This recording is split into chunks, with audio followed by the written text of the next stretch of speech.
Jamaica has spent 38 years out of our 62 years as an independent country recovering from crises. Let that sink in.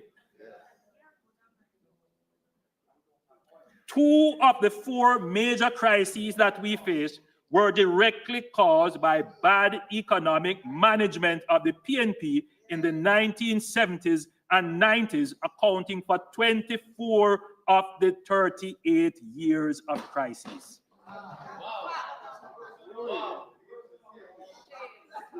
As a fact, not rewriting history, just bringing the facts. I didn't want to go back down this road because this is behind us. But when there are attempts to whitewash,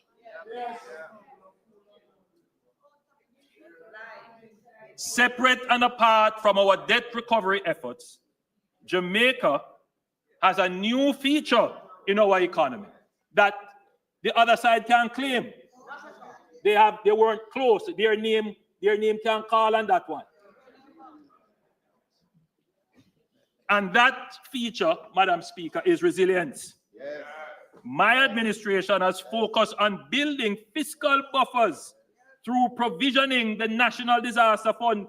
No administration put money inside here. Right? Maintaining high reserves. That's a this administration activity. Securing insurance and issuing catastrophe bonds. This is why we were able to recover quickly from the pandemic and other natural disasters and geopolitical shocks. Before the pandemic, Jamaica recorded 20 consecutive quarters of economic expansion. After the pandemic-induced contraction, we rebounded with 13 consecutive quarters of economic growth. Over the last 2 quarters, we had a temporary setback due to the impact of Hurricane Beryl and Tropical Storm Raphael.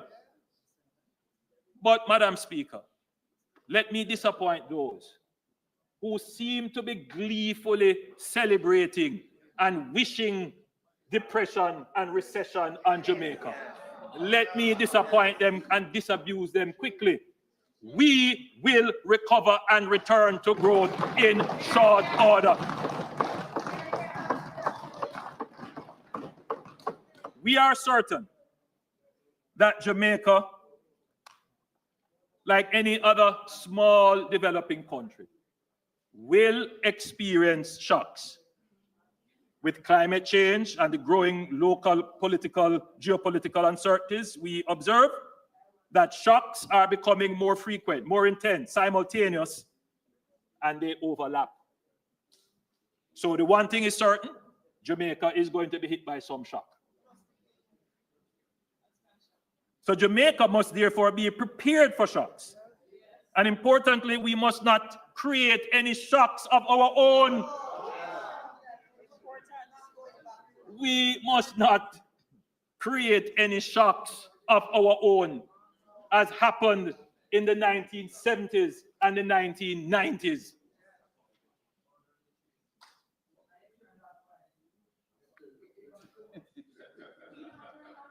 Resilience is in our culture. We liquor, but we talawa. My administration has translated this spirit of ours, talawaness, into our economy and government. We are resilient, and that is wholly and solely a policy objective of my administration. Resilience is my picnic. However, Madam Speaker, the reality is that except for the decade immediately after independence, our growth has remained anemic and far below what is required to achieve our vision of shared prosperity, higher incomes, and an economy that generates opportunities for all. The next chapter of Jamaica's economic journey must therefore be about accelerating growth while maintaining fiscal and macroeconomic stability. Resilience is an important part of accelerating growth, as without the capacity to withstand and adapt to shocks, recovery can be slow. Our increased resilience means that we are already on the path to faster growth, better equipped to navigate challenges and seize new opportunities. Madam Speaker, in November 2024, I outlined the key pillars of the government's growth strategy, Aspire. A, access to economic opportunities for all, that is the inclusive growth agenda. Safety and security, S. P, people and our focus on human capital development. I, for infrastructure development. R, for reform of the bureaucracy to improve ease and speed of doing business and to reduce the cost of doing business. And E, economic diversification. Madam Speaker, the A in Aspire, I must emphasize that the first and most fundamental pillar of our growth strategy is access and inclusion. Growth must be for all Jamaicans. True progress is not measured solely by GDP figures, but by how many lives are improved, how many doors are opened, and how many Jamaicans, regardless of background, have a fair shot at success. Madam Speaker, I've said this before, but let me say it again so that there is no room for misunderstanding and misinformation. The government does not believe in trickle-down economics. The notion that if we simply grow the economy at the top, prosperity will somehow find its way to the rest of the society. History has shown that growth must be deliberately structured to be inclusive. That is why our approach to economic expansion is people-centered and opportunity-driven. It is about broad-based empowerment, ensuring that growth fuels investment in education, skills training, small business development, and community infrastructure. It's about expanding opportunity and ensuring that no one is left behind. This government is systematically strengthening our social protection framework, expanding opportunities, and breaking the cycle of generational poverty. We are not just talking about it, we are taking decisive actions. In 2021, we introduced Jamaica's first ever social pension, providing a guaranteed income of $15,000 for vulnerable Jamaicans 75 years and older, ensuring that they can live in dignity in their golden years. We have ramped up investment in the new social housing program, which provides safe and secure housing for the country's most vulnerable. Over 300 houses have been built or handed over or under construction, transforming lives and communities. In 2022, we implemented the Tourism Pension Scheme, making Jamaica the first country in the world to implement a comprehensive pension plan for tourism. In 2024, we launched the Jamaica Entertainers and Creatives Insurance Plan. Where is Minister Grange? To protect our artists, musicians, and creatives, recognizing their vital contribution to our economy. We do real things, things that really make a difference. Not some, pull out of the hat promise of $1 billion where they don't even say where that $1 billion is going to come from. We increased funding for the program of advancement through health and education path by 30% in 2024. We are actively working on introducing unemployment insurance, a critical reform that will provide financial relief to Jamaicans who face sudden loss. Madam Speaker, while strengthening our social safety net is crucial, we must go further. It is not enough to support people in times of hardship. We must create pathways out of poverty. Last year, I announced the Hope for Children Trust Fund, a groundbreaking initiative. The reality is that thousands of children in low-income families reach adulthood without any savings or assets to help them get a start in life. This lack of capital perpetuates generational poverty. We must break this cycle. I don't think people understand, well, I'm sure people do understand, the difference in life outcomes for a child who grows up in a household where that household has some asset base, whether it is a house or a piece of land, or their father had a car, or their mother operated a business.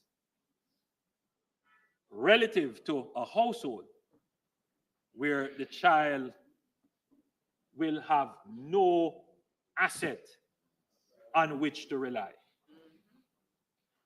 Total difference. And that, Madam Speaker, is the critical characterization of the Jamaican society. And that is why we see that Jamaica has this wide disparity in terms of income distribution. The income distribution disparity really starts with the initial endowment of households. I mean, you'll always have households that have endowments and fail. So households that start off with some assets and then they lose it. And then you'll have households who start off with no assets but gain it. But that is not going to be enough to close the gap. Madam Speaker, we are not a socialist government, but we believe in being instrumental in pursuing real equitable policies that will make fundamental changes to the income and asset profile of the country.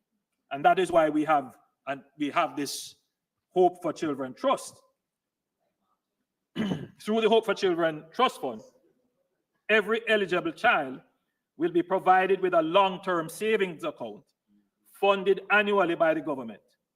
The funds will accumulate with interest and will be accessible on or after the child's 18th birthday for transformational purposes, such as education and skills training, home or commercial property acquisition, or business investment.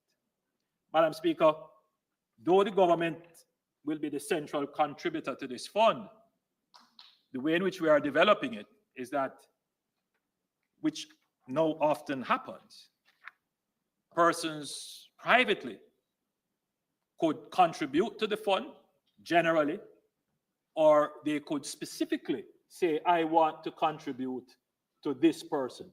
I mean, it happens regularly where, for example, a distant family member, as they say, I take this child and I adopt this child informally. But now we are creating a formal structure where private sector, private individuals could also, if they choose, and I'm encouraging them when the fund is fully mobilized, to make a contribution to it. So that a child who comes from a household with no asset at 18 will know that they have something to start the world with. Whether they want to go buy 2 goats and cow, which when I go out into the country, I see young men come up to me and say they want goat, they want cow, they do little farming, we'll help you. If you want to buy tools, we'll help you. If you want to further your education, you have that money there. If you want a down payment and a deposit on a little piece of land, you have that money there. So we will give you that start to correct the historic intergenerational endowment inequality that has plagued us from the days of enslavement. So, Madam Speaker, any Jamaican child born on or after the 60th anniversary of independence, that's August 6, 2022, who is part of a PATH household or a ward of the state will be eligible to register under the program. We are making progress with determining the legal structure of the fund and examining options for how the fund will be managed and administered. And I'm pleased to report that during the upcoming financial year, the government will seed the fund with 200 million Jamaican dollars.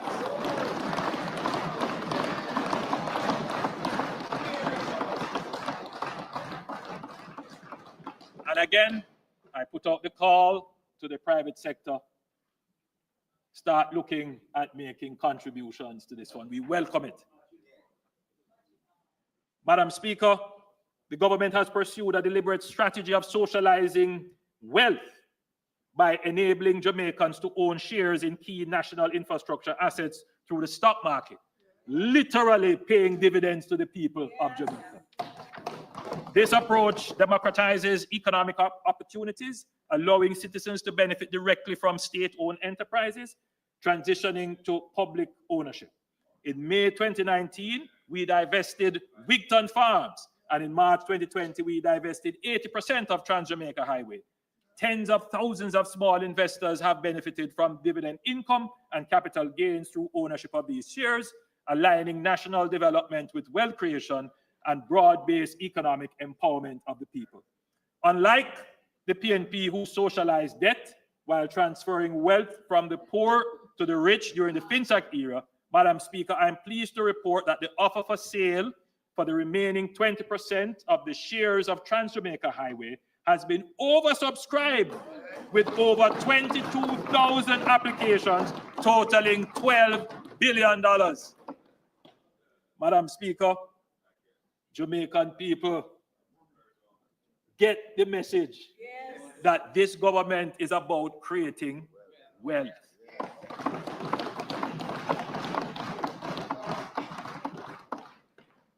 Madam Speaker, this is a vote of confidence in Jamaica. These investors know that Jamaica today has the strongest economy since independence. This is not rhetoric. This is not an opinion. This is an undeniable fact backed by empirical data on inflation, unemployment, exchange rate, balance of payment, net international reserve, debt to GDP ratio, and poverty reduction.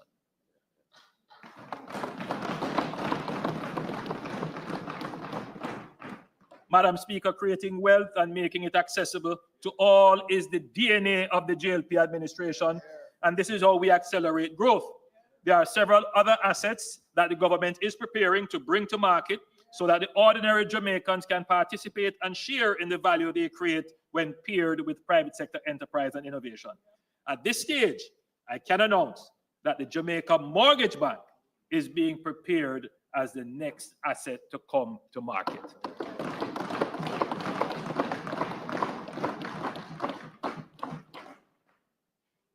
I want to turn quickly to the S in Aspire, and that S stands for safety and security. Madam Speaker, there can be no real economic growth, no true inclusion without security. For too long, violent crime has cast a shadow over our progress, stealing the potential of young lives and holding back our economic transformation. Thankfully, we can now say the tide is turning.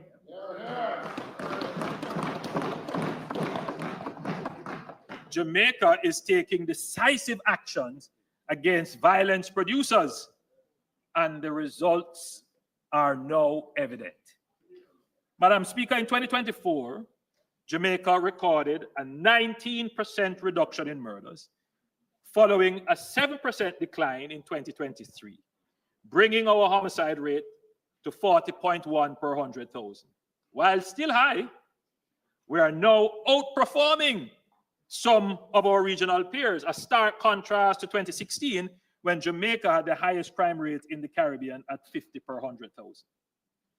Unlike much of the region, where homicide rates are currently surging past ours, we have reversed the trend, and now other countries are studying our approach to reducing violence.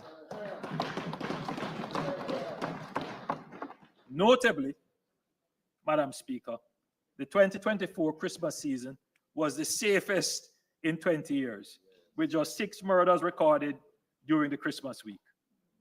Since 2024, the country has seen a sustained decline in murders, culminating in 47 murders in February 2025, the lowest monthly total in 25 years, and a 43% reduction compared to February 2024.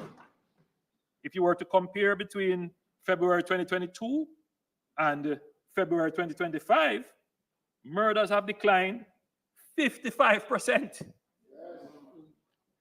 Additionally, major crimes as a whole, including murders, shootings, rape, robbery, and break-ins, have declined by 21%, reaching the lowest level since disaggregated data collection began in 1999.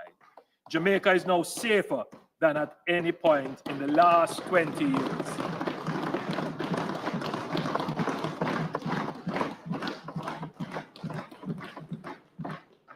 On our current trajectory, Jamaica is on track to record fewer than 1,000 murders in a single year for the first time since 2003.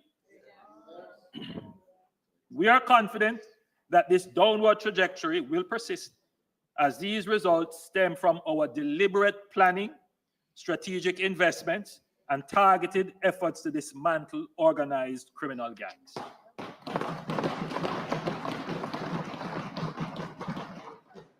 My government has recognized violence as a national emergency. And as such, we have made the strongest sustained investment in national security in Jamaica's history. In 2015, before my administration took office, capital expenditure for national security was $2.67 billion. $2.67 billion. Yes, there were times in the 90s and early 2000s where the capital budget was non-existent. So when we wonder why we have the security problem, just trace it back to poor economic policies where you had to spend 70% of your tax revenues on repaying debt caused by poor economic decisions. By 2018, we increased the spending on security to $12.7 billion.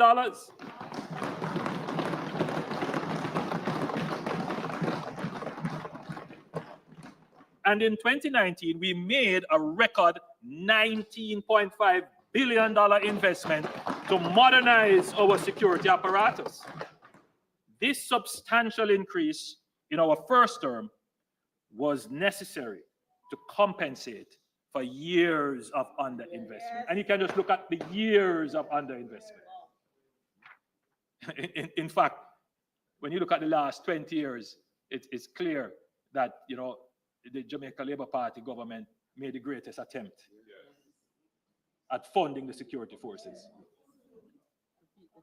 These funds have strengthened our security forces through investments in equipment, vehicles, intelligence, forensic technology, and advanced training in cybercrime, counter-trafficking, and financial intelligence. Yes. We have enhanced the operational capability of the Jamaica Constabulary Force and Jamaica Defense Force, rearming them with modern tools to dismantle criminal networks. In the case of the JCF, we have invested in building one of the most advanced law enforcement agencies in the hemisphere. To this end, significant progress is being made on the development of a C5 center, that is a state-of-the-art command and control center. This cutting-edge center will seamlessly integrate, coordinate, and analyze real-time data from all available sources, including CCTV and body-worn cameras. I break from my script, Madam Speaker, to point out that there's a lot of debate going on. You know, why is it that the JDF and the JCF are not wearing cameras on their person? I think there is a kind of misunderstanding to believe that standalone cameras can be effective. That's not the case. You have to build out an entire back-end network to ensure that the footage on the camera can be downloaded, that it can be stored and retrieved, that it can be digitally transmitted to other locations, and that it can be protected from manipulation.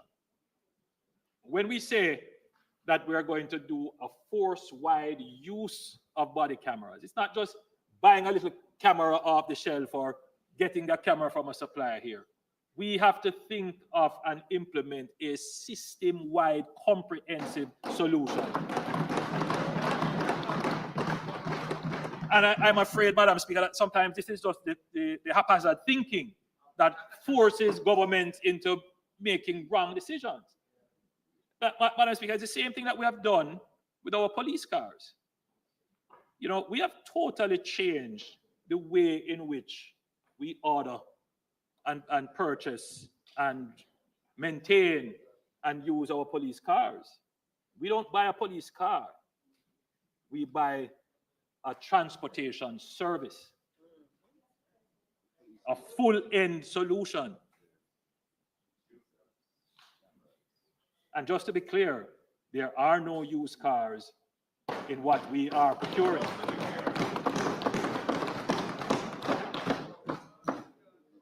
So this cutting-edge center will seamlessly integrate, coordinate, and analyze real-time data from all available sources, including CCTV and body-worn cameras, supported by a robust back-end infrastructure. This development is a game changer for modern, efficient, and intelligence-driven policing that will have a major impact on crime.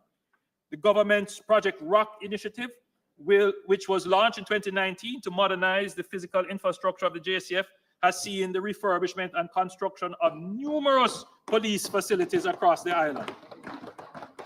Through the public sector compensation review, my government has ensured that our police officers are now in receipt of a more reasonable salary and pensions befitting of their profession, and provides a better foundation for future negotiations. The resulting boost to the morale cannot be overstated, and it has made a career in the JCF more appealing. For the first time in the history of the force, the establishment strength of 14,000 officers has been met.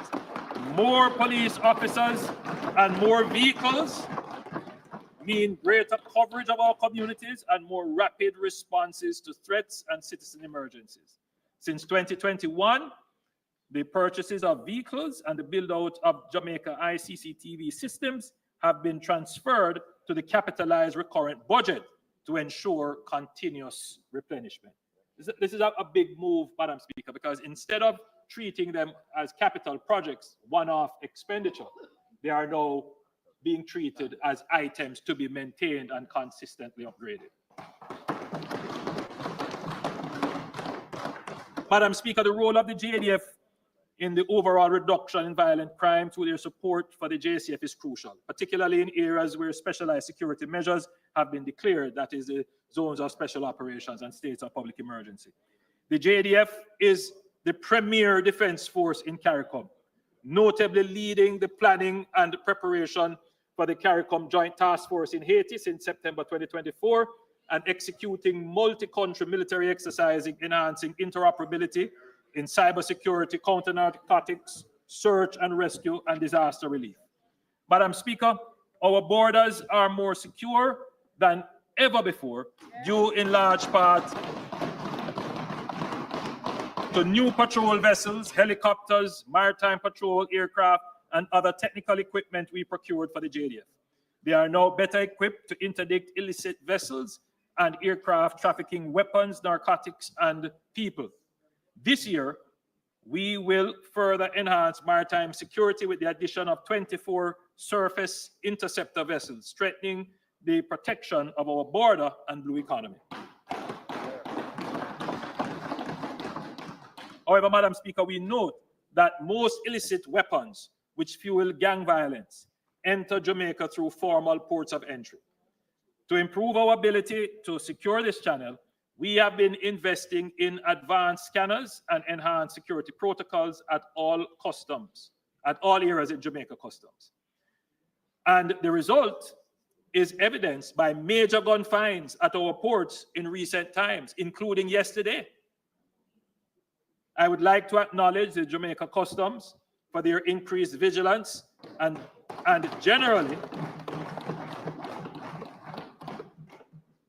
commend the security forces and our partners for increased cooperation, intelligence sharing, which has yielded great results.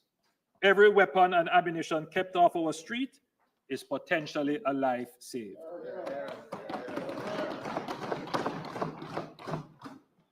Additionally, we are finalizing the Customs Mutual Assistance Agreement with the United States, which will enable even further and greater intelligence sharing to strengthen our port security and protect our national and economic interests. Madam Speaker, data and intelligence confirms that Jamaica's chronic violence is driven by organized criminal enterprises, euphemistically called gangs. It's not sociological or economic factors like poverty or unemployment that drives violence, as the opposition would have us believe. More than 70% of murders in Jamaica are directly related to gangs.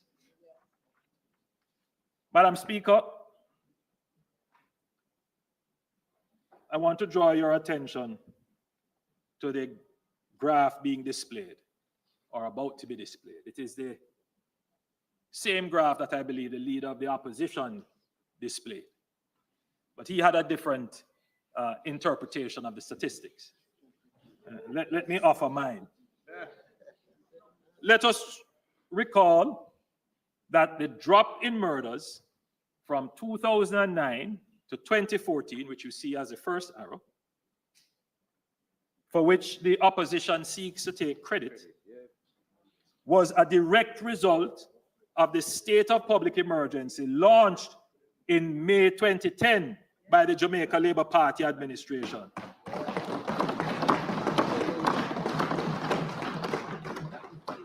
Which dismantled and scattered the gangs and created a 21% drop in murders in 2011.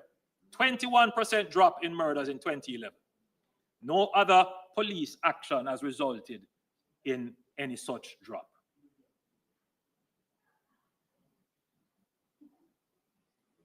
In 2011, murders stabilized, as you can see, and in 2012 stabilized. This created a respite where targeted police operations against gangs and violence producers resulted in 2024 having the lowest number of murders in the last 20 years. So 2014 was the lowest number of murders, and that is under the PNP in the last 20 years. But it's not as a result of the PNP's action. It is as a result of the 2010 state of public emergency, which gave you a 21% reduction. Then a slight carry-on reduction in 2012.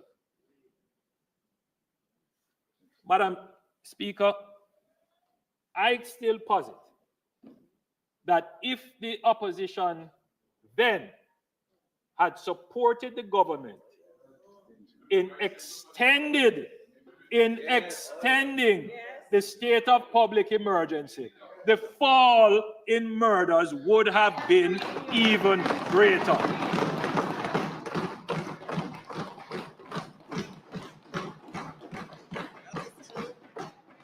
So in 2013, there was a little spike in murders. And in 2014, in mid-2014, the PNP introduced the Unite for Change, an ostensible crime-fighting strategy that leaned heavily on social interventions. There was also a change of police commissioners and an apparent change in crime-fighting strategy. By 2015, murders began to rise again under the PNP, even with the much-touted Unite for Change initiative in full effect. The truth, Madam Speaker, is that the PNP shifted focus from targeted operations against gangs and gang leaders and allowed them space to regroup. The number of gangs in the country increased from 200 in 2010 to 350 by 2016. And we saw the impact of this from 2015 through 2017. That is why my administration decided to take decisive actions. We recognize the emergency threat organized criminal enterprises and violence producers pose to specific communities and the country generally. We responded with zones of special operations and states of public emergencies to halt the persistent spiral in murders from 2015 to 2017. The SOEs and zones of special operations were successful in taking back communities from gangs, displacing criminals, disrupting their operations, and limiting their space and opportunity to commit crimes. That's what the SOEs do.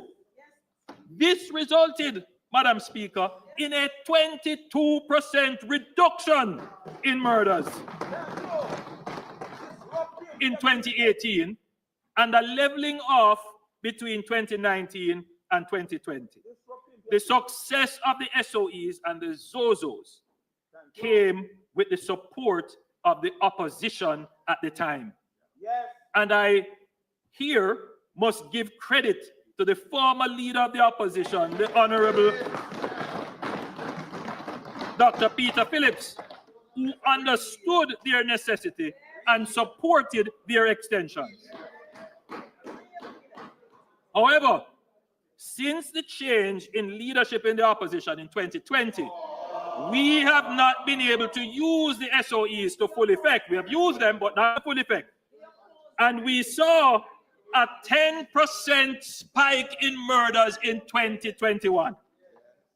This could have been prevented and lives saved if narrow political interests parading as protecting rights did not blind the current opposition leader to protecting the right to life of the victims of murder by supporting extensions of the SOE.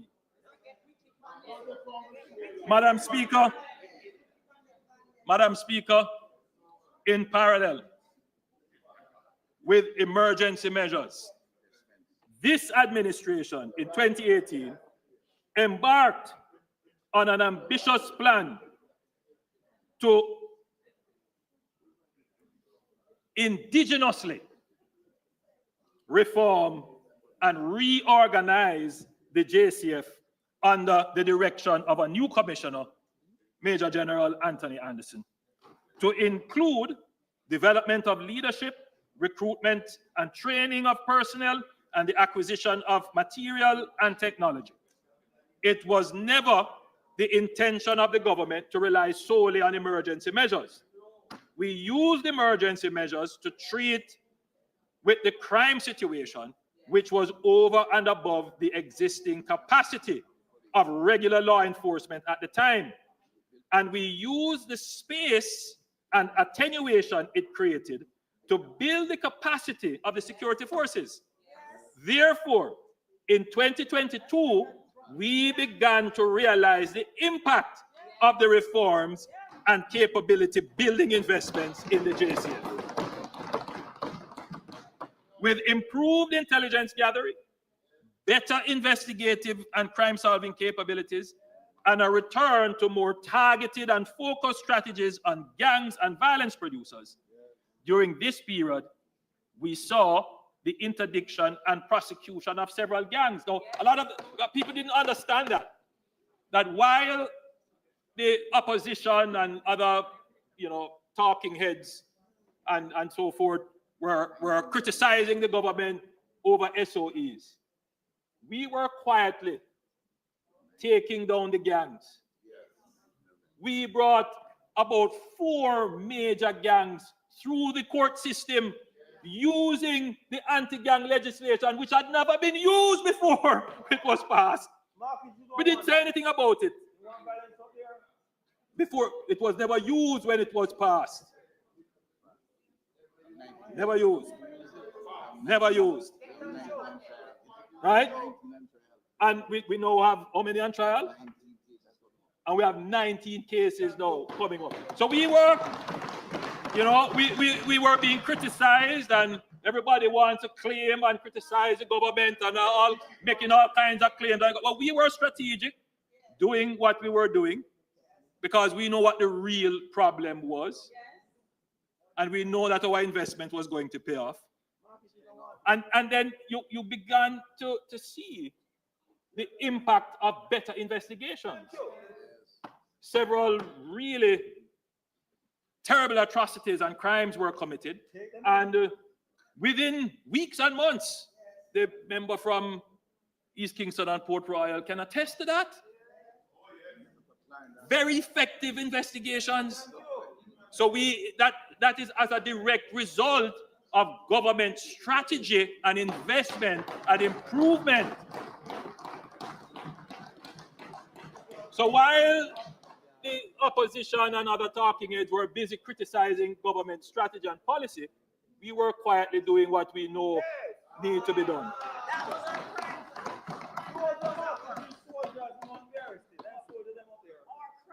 So, Madam Speaker, today we can say that year to date, murders are at their lowest level in 25 years.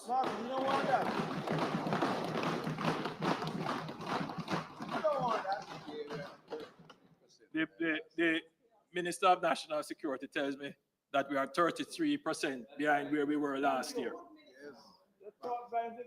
But I still lament that had we the support of the opposition in the use of SOEs, the fall in murders would have been even greater.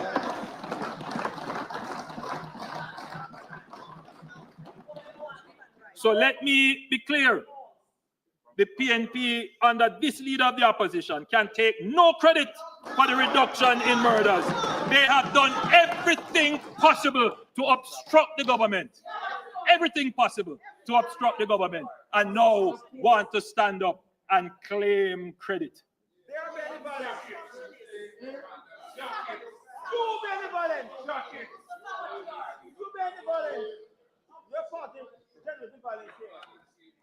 Madam Speaker, we will continue to invest in our security forces and support the transformation of the JCF into a modern, professional, and technology-driven security force.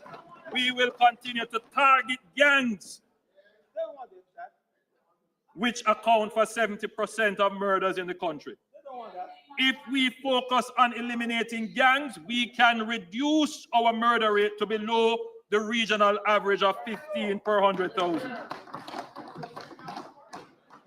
And I'm pleased to announce, Madam Speaker, that police intelligence now estimates, listen to this one, police intelligence now estimates that there are fewer than 100 active gangs in Jamaica since the beginning of the year, coming from 350.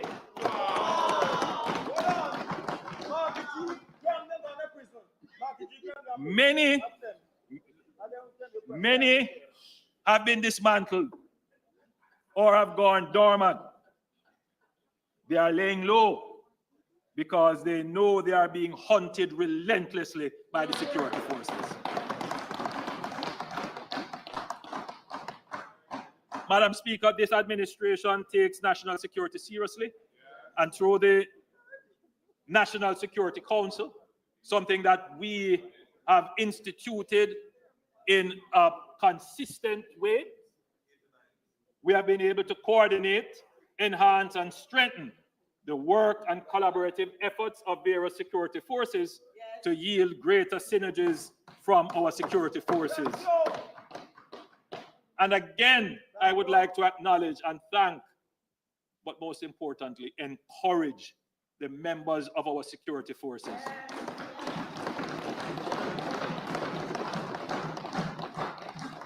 Through their respective heads, the Chief of Defense Staff of the JDF Vice Admiral Antoinette Weems Gorman, CD, Commissioner of Police Dr. Kevin Blake, CD, Director General of MOCA Colonel Desmond Edwards, and Commissioner of Customs Dr. Velma Ricketts Walker, CD.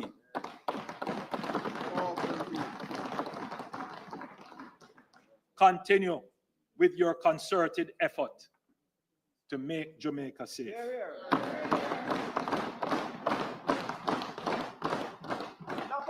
Together, we will eliminate the gangs and bring peace to our country.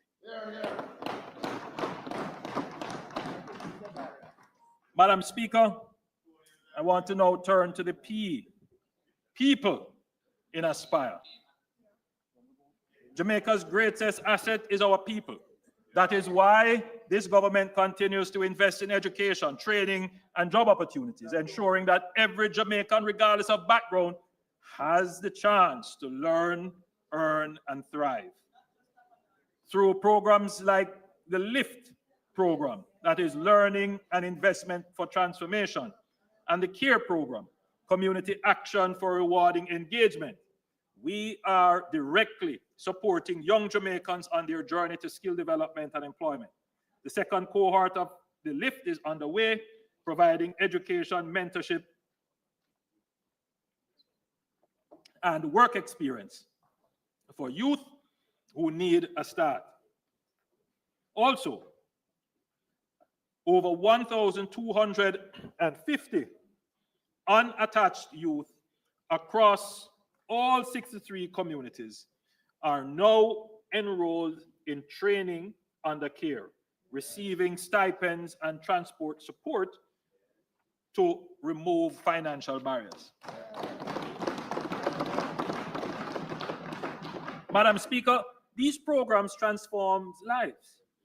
A school leaver from an inner city community or a rural parish can now access training and have a real pathway to a career. Heart touches the lives of everyday people every day. You know, Madam Speaker, I was in Brownstown recently. I just stopped in the town and I saw the heart outreach workers with a little tent in the middle of the town encouraging people to come and sign up. I was very heartened to see Heart doing that. So Heart is out there doing their best to try and pull people in who are not currently in the labor force or who are seeking a job but are unskilled. Heart is actively out there trying to bring them in.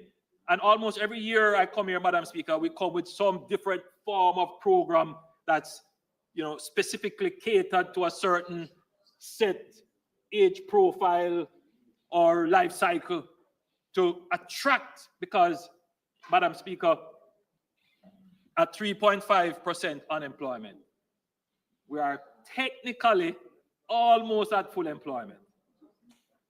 And the leader of the opposition and the opposition spokesman mentioned that the pressure is increasing for us to find other solutions for labor. But before we go that route, Madam Speaker, the government is going to work hard, explore every option, give every incentive so that those who stay by the roadside and dig out their hand middle, as we say, we give them an opportunity to put a tool in their hand. So today I have Akon Pitt and Gary Smith with us. Akon was unsure about his next step after his stellar CXC results. At the behest of his Member of Parliament, Akon was the Member of Parliament, Alando Terrelong. Akon was a participant in the first cohort of the LIFT program. After training, he was placed and paid at CariMed, where he had an exceptional journey. Akon is now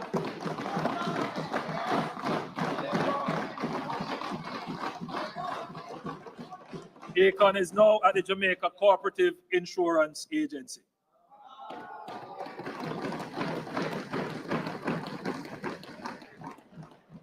Gary is a 20-year-old pursuing a business administration level 2 certification as an on-the-job trainee at Colville Training Limited.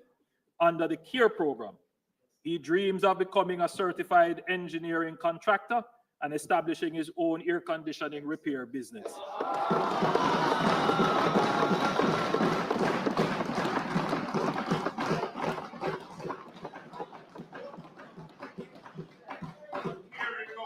Gary is now closer to realizing his dream.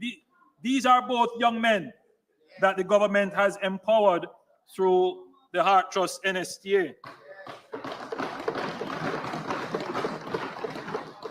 Akon and Gary are from the community of Gregory Park in Minister Terrelong's constituency in the soon-to-be parish of Portmore.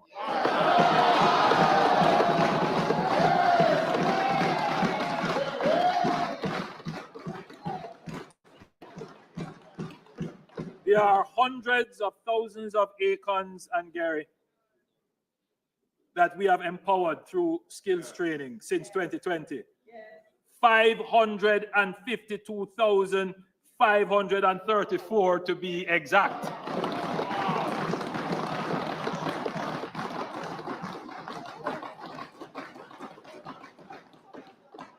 And this is primarily, look, since the elimination of fees, over 150,000 persons have signed up for the various vocational programs at Heart. So, let's be clear, Heart is not a perfect institution, but it is a hard-working institution.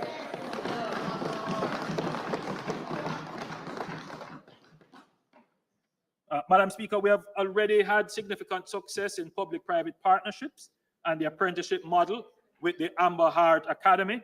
Nearly 500 youth have graduated specializing in data analytics, cybersecurity, web and app development. Most have secured paid internships with career pathways. 112 JDF soldiers are also now being trained in coding, which will strengthen the JDF's technological capabilities. Madam Speaker, building on the success of this model, I'm pleased to announce an expanded apprenticeship program in critical industries that urgently need more skilled labor. These industries include construction and the hospitality sector. Over the next 2 years, 300 young people will receive paid hands-on training alongside industry professionals. Each participant will earn a weekly stipend of $13,500 to $16,500 with a 10% set aside as compulsory savings. This approach allows our youth to build a career, support their families, and contribute to the economy, all at the same time. Madam Speaker, we will begin this pilot in conjunction with the Sandals Corporate University. Additionally, later this year, we will establish the Institute of Higher Apprenticeship in partnership with industry and the Inter-American Development Bank. This will provide advanced vocational certification while participants work in the field. A young person will be able to pursue, let's say, a degree in logistics or a diploma in manufacturing through an apprenticeship track, gaining academic credentials and practical experience at the same time upon graduating.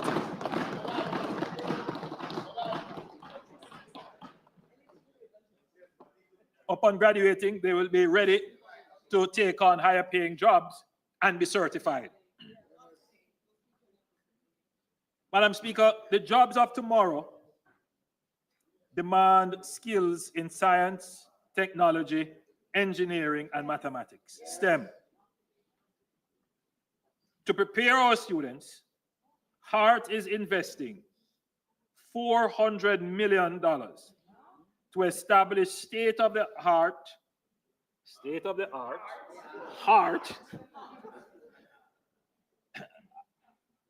I'm going to say STEM labs, but I'm going to change it, Madam Speaker, because in our culture, the creative industry is a strategic industry for us, and it is part of our strategy for diversification.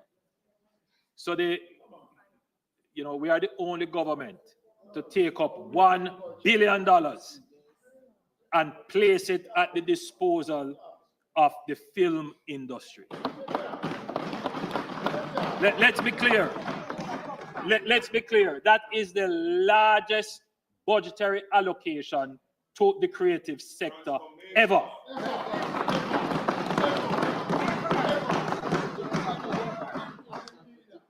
So, let's not get drawn into. So, Madam Speaker, HART is investing $400 million to establish state-of-the-art STEAM labs.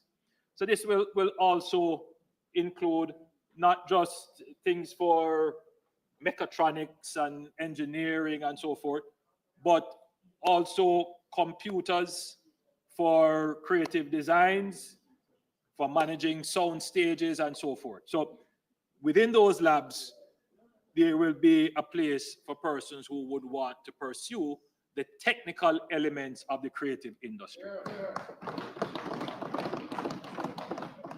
So these labs, as I said before, will feature robotic kits, virtual welding simulators, drone technology, hydroponics, and 3D printing, 3D printers, ensuring that our children from all backgrounds can access world-class technical education. To further support STEM talent, we are launching the Boost Building Opportunities for Outstanding STEM Students program. Beginning in April 2025, HART graduates in level 4 STEM-related courses will be eligible for a grant of up to $300,000 to purchase specialized tools, software to start their business.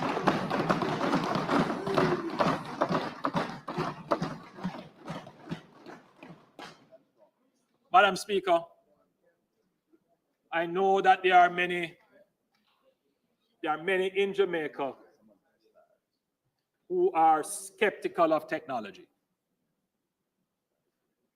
They see technology as a threat. Madam Speaker, we can't view technology in that way.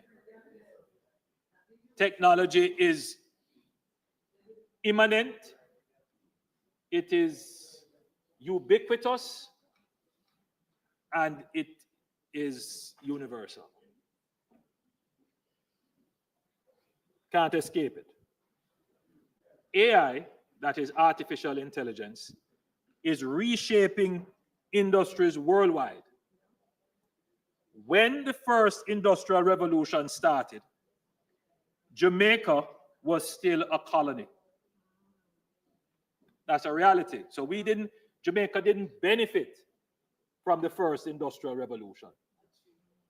And in fact, in a strange way, when you read Capitalism and Slavery, you would see that it is technically the advance of technology that made slavery unprofitable, and which technically, depending on which historian you read, led to the end of slavery as an economic way of production. So technology is not bad.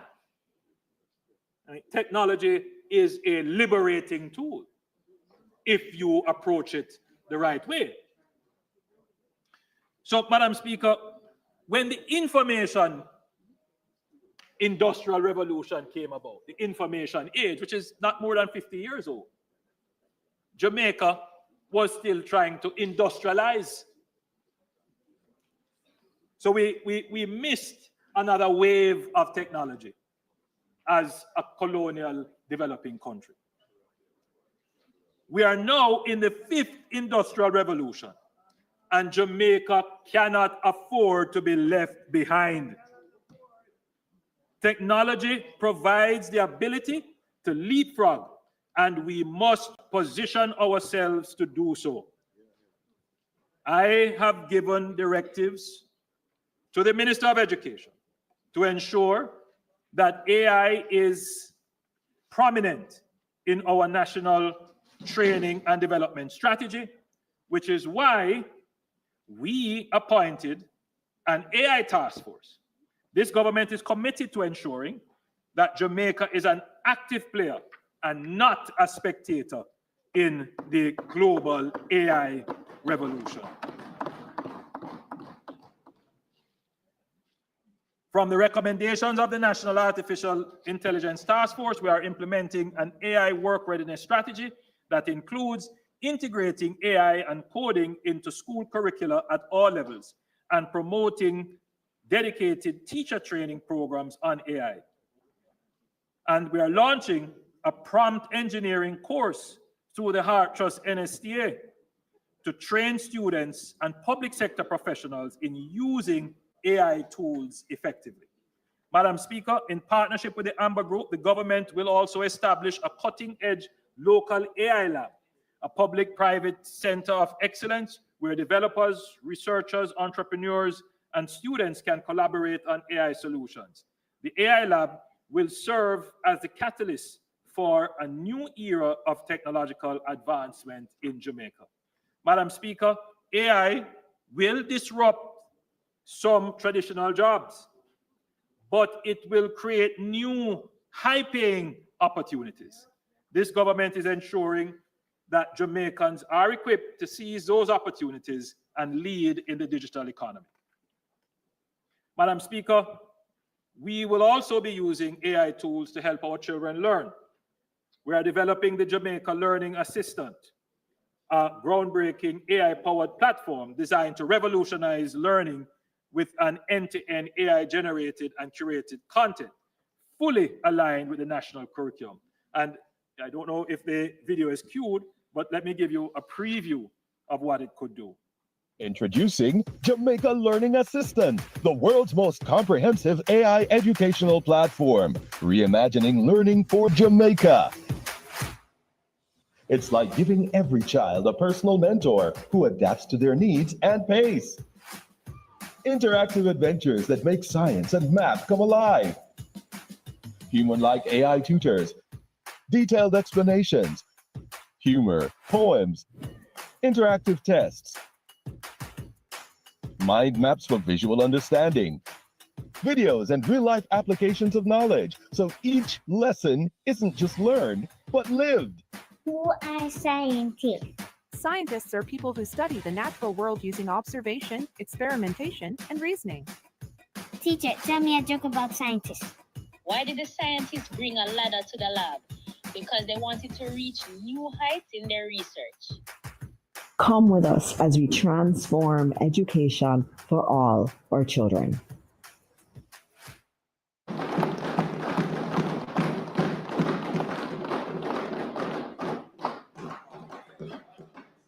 Madam Speaker, we are determined not to be left behind in this revolution. So we are going to be early adopters of the technology. And I encourage all parents, if you haven't yet done so, download one of the artificial intelligence apps, play around with it, ask it questions. You would be surprised how well structured, coordinated, and in-depth the answers you receive are. You would be surprised how you can train these AI bots to do specific tasks.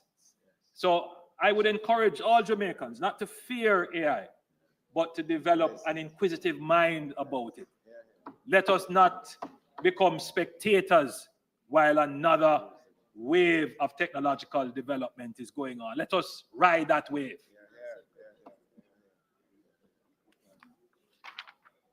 Madam Speaker, starting September 2025, we will implement a dedicated school bus system for rural Jamaica to ensure equitable access, improved attendance, and enhanced safety while easing financial burdens on families. This is part of the dividends for good government. This will be rolled out in phases. Phase 1 is already underway with the JUTC expanding services in Clarendon, Morant Bay, and Linstead, providing affordable transportation for students. We will add 12 additional 45-seater buses to the already existing fleet of 10 buses, giving the Montego Bay area a total of 22 buses. Phase 2 will see 100 fully refurbished buses deployed across parishes, with 60 buses in September 2025 for the start of the new school year, and another 40 buses by January 2026. Madam Speaker, these are school buses used in the American system. They will be refurbished. The doors will be placed on the correct side, the entrance doors. They will be governed.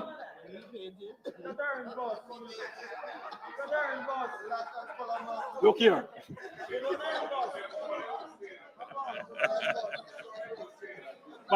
Madam Speaker, the buses will be refurbished. Just to repeat, the doors will be on the appropriate side for safety. And I think most importantly, the speed on these buses will be governed.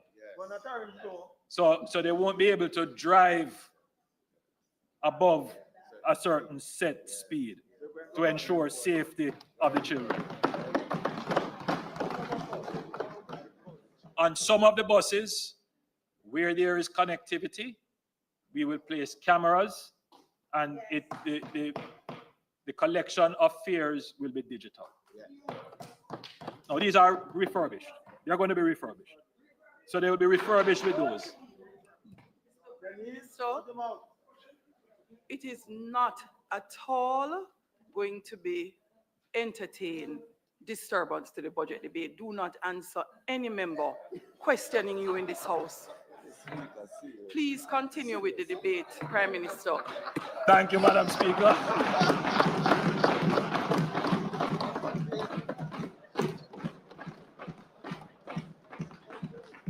So this marks a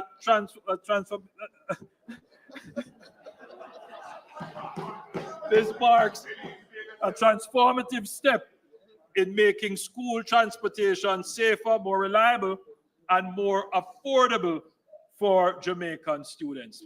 Others talk about it, but we do it.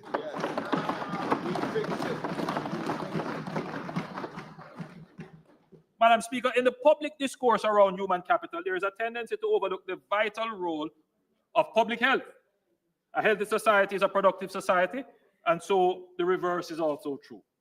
I'm not here going to deliver the extensive presentation, which I know that the Minister of Health will deliver in the sectoral debate, but I could not let some accusations from the opposition leader go unanswered.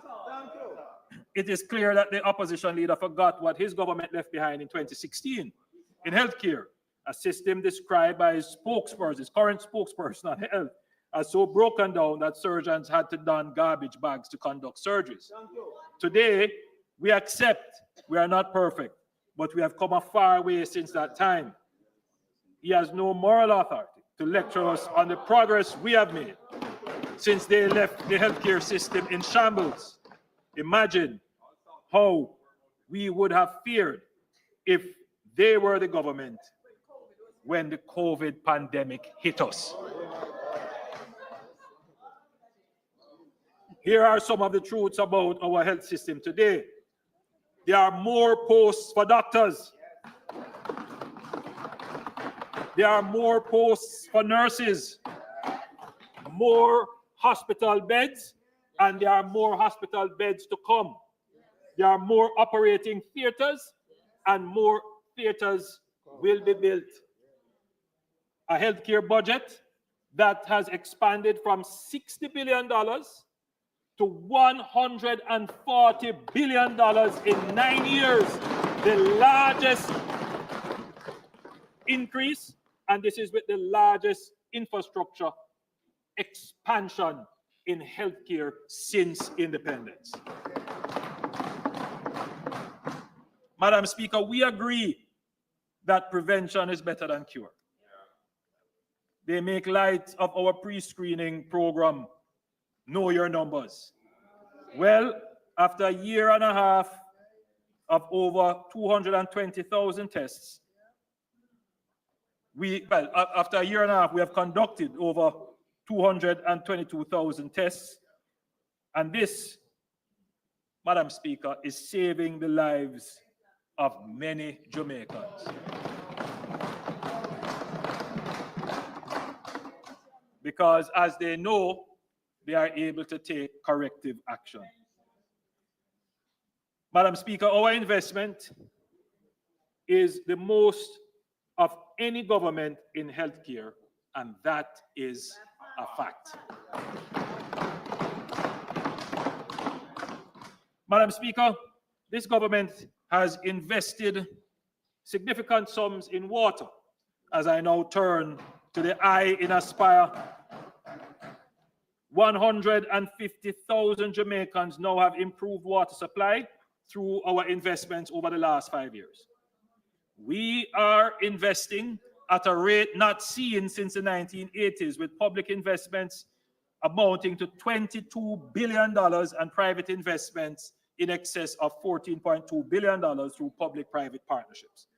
The map that will shortly be displayed shows work completed in fiscal year 2024-2025, shown in green, and upcoming projects for which procurement is in progress in white. So we have covered almost all of Jamaica with a water project. Madam Speaker, we do not only announce, we deliver, and we are breaking ground and commissioning water supply systems almost weekly. Last week, I was with Minister Samuda, and we looked at several water projects in St. Elizabeth. A proper account of the extensive work undertaken in every constituency would require us to be here all night. But I can assure you that work is being done in every constituency, and the details will be provided by Minister Samuda, who is now a member of this honorable house.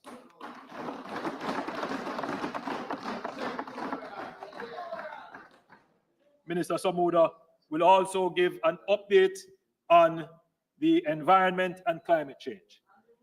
However, I would like to make mention of a few areas underwater. Very important one, the Western Parishes water supply.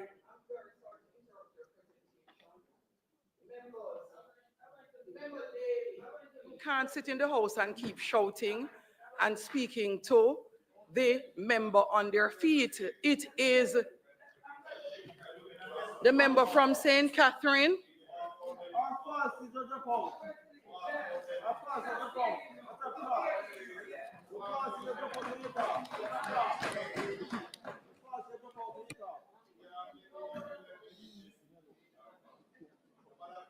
Madam Speaker, the severe drought which affected Western Jamaica disproportionately prompted the acceleration of major capital works to replace transmission mains in the parish of Trelawney, St. James, Hanover, and Westmoreland. This is a $28 billion three-year project which will commence in May 2025 and reduce water insecurity and non-revenue water, and involves upgrading 28 kilometers of main transmission lines from St. James to Trelawney and 37.5 kilometers from Lucy to Negril. On completion, it will benefit over 250,000 residents and business customers and catalyze development in the key tourism sector. I just want to say, Madam Speaker, that this is a game changer for water in the northwestern parishes.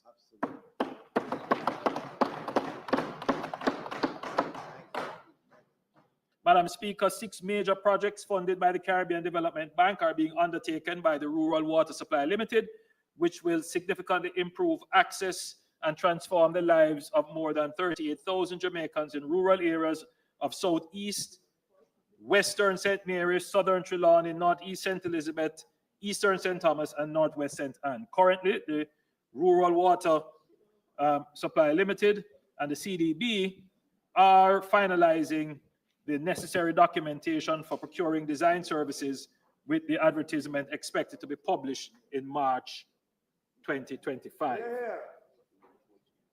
Madam Speaker, I've spoken extensively about the Greater Mandeville Water Supply Project, a $2.7 billion project, which is spread over 5 years. We are midway the 5 years. And this project will reduce non-revenue water to below 50%, increase service reliability and quality, given that we are now building out new houses, new housing schemes in Mandeville and other areas. Madam Speaker, the Ray Cobre Water Plant Project, something that we have been talking about from 2009, has been discussed. We have been discussing this for years. I'm pleased to report that it is now finally in the construction phase. Construction has started. And we are targeting completion by the end of 2026. Others talk about it, we deliver it.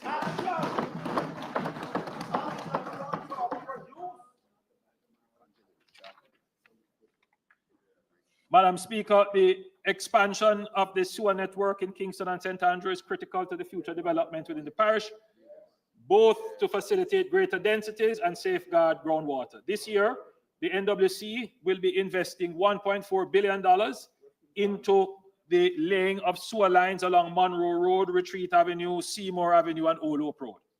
Additionally, there are two areas of deep concern which must be addressed forthwith.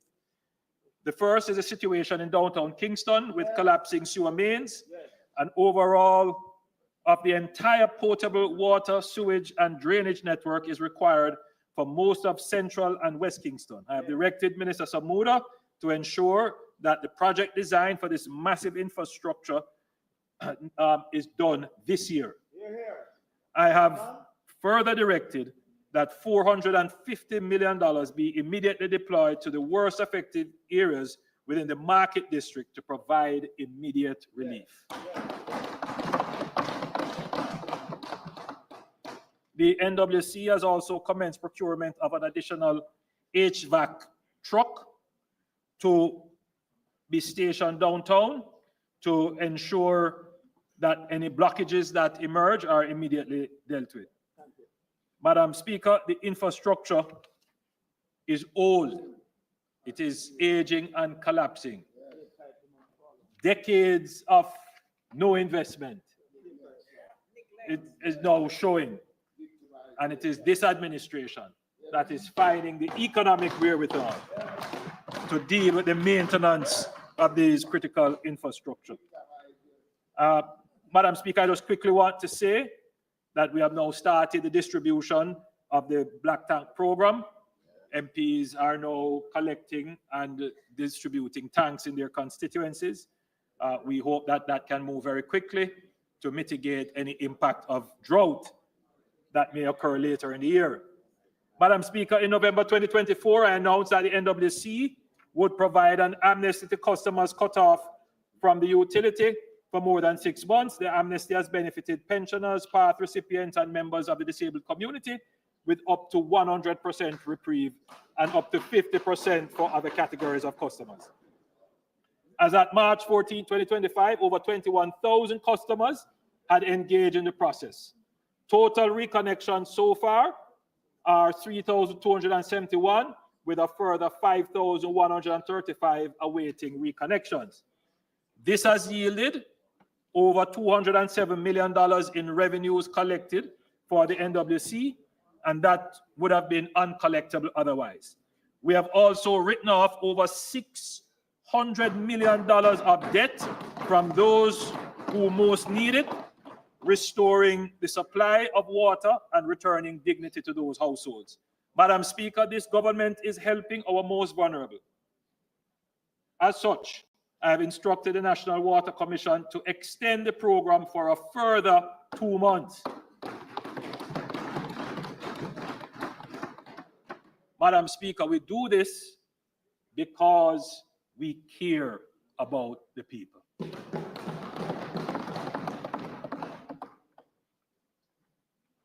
Madam Speaker, a strong road network is vital to a thriving economy. This government has taken bold steps to modernize roads, enhance resilience, and ensure sustainability. Madam Speaker, the Southern Coast Highway project is now 95% complete. The remaining segment from Yallas Bridge to Port Antonio and Morant Bay to Cedar Valley will reach completion in June 2025. This transformative project has delivered 141 kilometers of reconstructed roads, 248 kilometers of water pipelines, and 140 kilometers of fiber optic ducts, significantly enhancing connectivity and essential utilities. The truth is, Madam Speaker, what we have done for St. Thomas is to reverse decades of institutional neglect. St. Thomas is now set for takeoff.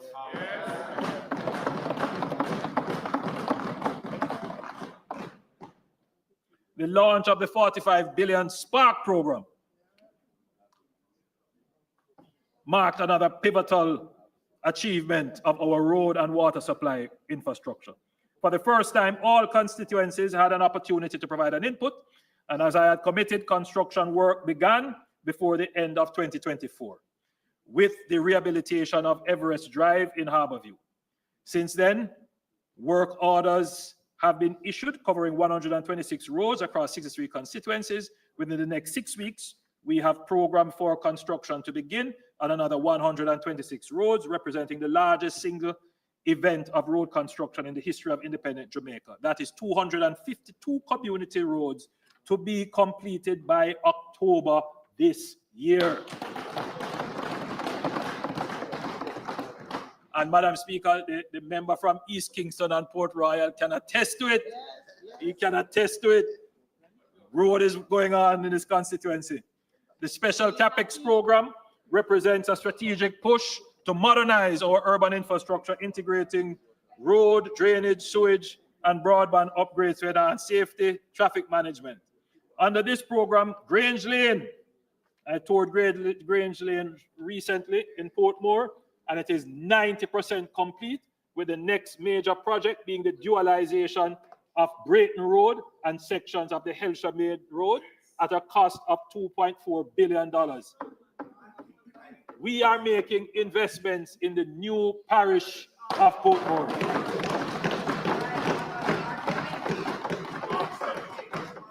Other projects include the Arthurwind Drive extension, and we have expanded the original scope to include the stretch from Arthurwind Drive to Tom Redcombe and Camp Road, incorporating sewage and additional water infrastructure, ensuring greater benefits for residents, businesses, and future developments.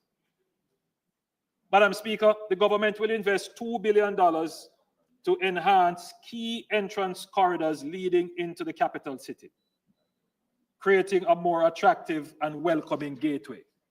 This initiative will focus on major thoroughfares, including the Airport Road from Norman Manley International Airport to Mountain View, from the roundabout to Port Royal. Well, you know, the member again from East Kingston and Port Royal several years ago came to me and he pointed out that his government had budgeted or projected to do that program. But the truth is, it didn't get done. And I have committed, Madam Speaker, that the road really deserves to be done. No political issues here. That road is the entrance to the city. And it is in a deplorable condition. So that road will be done. So that's one of the roads to be done. We will be doing as well 6 miles to Dunrobin Avenue and 6 miles to the Portia Simpson Miller Square through to downtown via Spanish Town Road. The project will begin with the pre-investment works, including design and planning, community consultations, and these upgrades will not only beautify Kingston's points of entry, but also enhance infrastructure, improve connectivity, and create a positive impression for visitors and residents alike.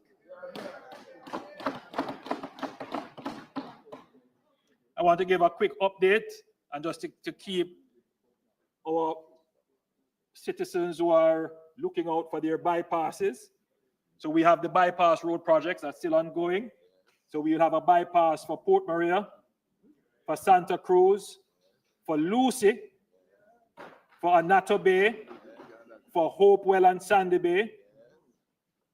And the Port Antonio bypass is set to begin in the fiscal year coming, following the completion of the feasibility study. So we are going to start the Port Antonio bypass. Madam Speaker, under the accelerated bridge renewal project, we are upgrading and replacing over 55 critical bridges. Work on the Craig Mill Bridge in Portland is set to begin early in the new financial year. As part of the project, a pedestrian bridge will first be built to restore foot traffic for the community, which is now cut off. The House will be happy to hear that the Troy Bridge is now approximately 50% complete.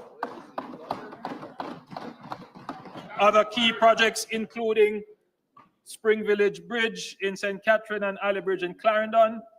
New bridges under development include in Westmoreland, the Southwood Bridge, Barham in Westmoreland rather, Southwood in Clarendon, and Guanabo Vale in St. Catherine. Toll roads. Madam Speaker, let me now speak on toll roads, which is a critical aspect of our improved connectivity, productivity, and efficiency. We know that long waiting times at toll plazas can cause costly delays, frustration, and impact the nation's productivity. The Angels Toll Plaza is now one of the busiest of our network. And I'm pleased to announce that 3 additional lanes will be added to the Angels Toll Plaza. We are very advanced with the engineering designs for those. A longer-term, more transformative change will be the introduction of open road tolling. This is a state-of-the-art system that allows vehicles to be charged electronically without having to stop at a toll booth. This system is widely used across the world and has proven to be faster, more efficient, and more convenient. The Montego Bay Perimeter Road will serve as the first road to have this system. Let me give a quick update on the Montego Bay Perimeter Road, which includes the Long Hill Bypass and critical upgrades to Barnett Street and West Green Avenue. For residents in the Long Hill area, you would have already noticed that clearing works have commenced. The initial concept of the Long Hill Bypass considered 2 lanes. However, the government has taken a strategic decision to expand the roadway to 4 lanes. So the people in that side of Jamaica, St. James, Hanover, Westmoreland, that would rely on that very important corridor, which is now an obstacle course. When this is done, they will have a 4-lane highway. Additionally, works on the Montego Bay bypass are progressing rapidly, with earthworks at a very advanced stage, and the Montego Bay River Bridge, which I toured recently, is 95% complete. That's the highest and longest bridge in Jamaica, an impressive piece of infrastructure. As of today, the overall project stands at 55% complete. Once finished, this network of roads will significantly ease the long-standing traffic challenges in Montego Bay and open up new areas for development, fostering greater investment and economic activities. Jamaica's North Coast, Madam Speaker, is booming. The Miami Bay area has emerged as a new urban corridor between Ocho Rios and St. Anne. It is also a critical tourism corridor. And in recent times, it has become an area for residential communities. Effectively, the corridor which is supposed to be part of the North Coast Highway, is now serving as the main boulevard to a town, with several ingress and egress from local roads. The corridor now handles traffic coming to and from the north-south toll road, traffic moving between Ocho Rios and St. Anne's Bay, and local traffic moving within the various businesses and residences along the corridor. This has created a significant traffic hazard for residents and commuters, which will stifle the natural development energy in the area. This situation would be further complicated if we should proceed to widen and improve the existing roadway without having an alternative in place, as there are no other viable alternatives.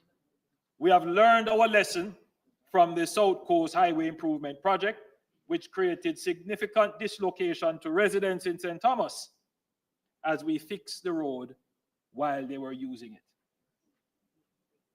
This dislocation and risk to residents, businesses, and the government would be far more costly in this case. Can you imagine a road obstruction that prevents a tourist bus getting to their flight on time to the Donald Sangster International Airport,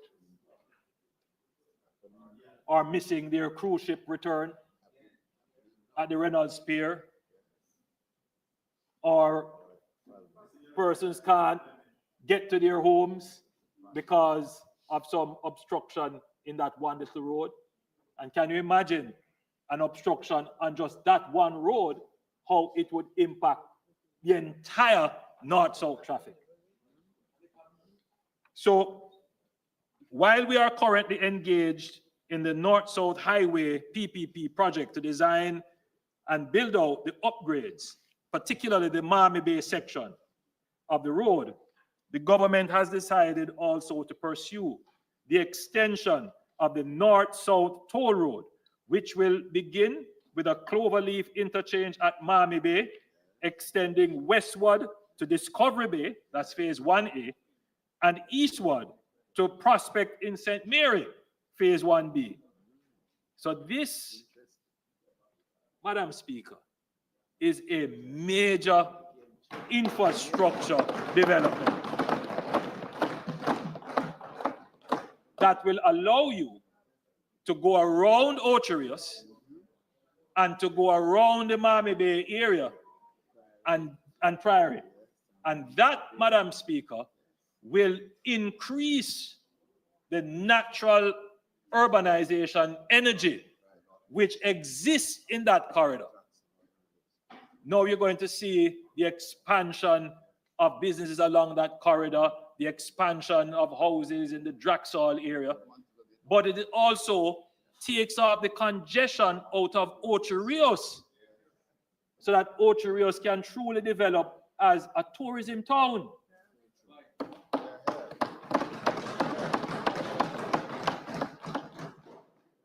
So given the urgency of the development and the dislocation risks involved in upgrading this existing roadway, the government of Jamaica will take steps to designate the North-South Highway extension as a national development project.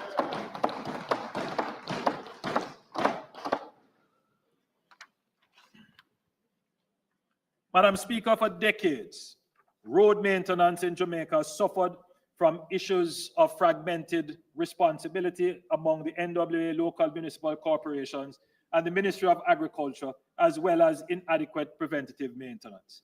For years, multiple agencies have been responsible for different aspects of road upkeep.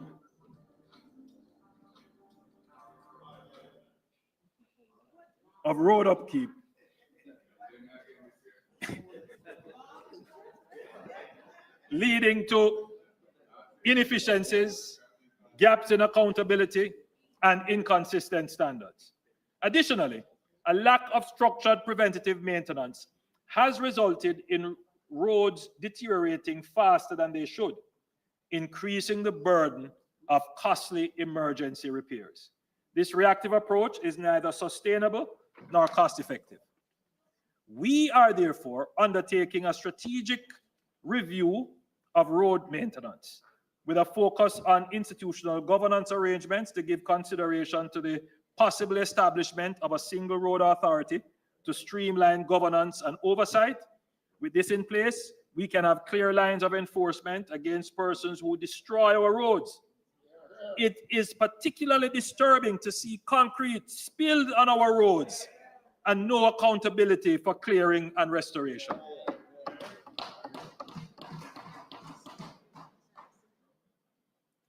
I want to express my gratitude to the World Bank and the UK Foreign Commonwealth and Development Office for providing technical assistance with the review, including information on approaches and models for road maintenance that have been successful in other countries.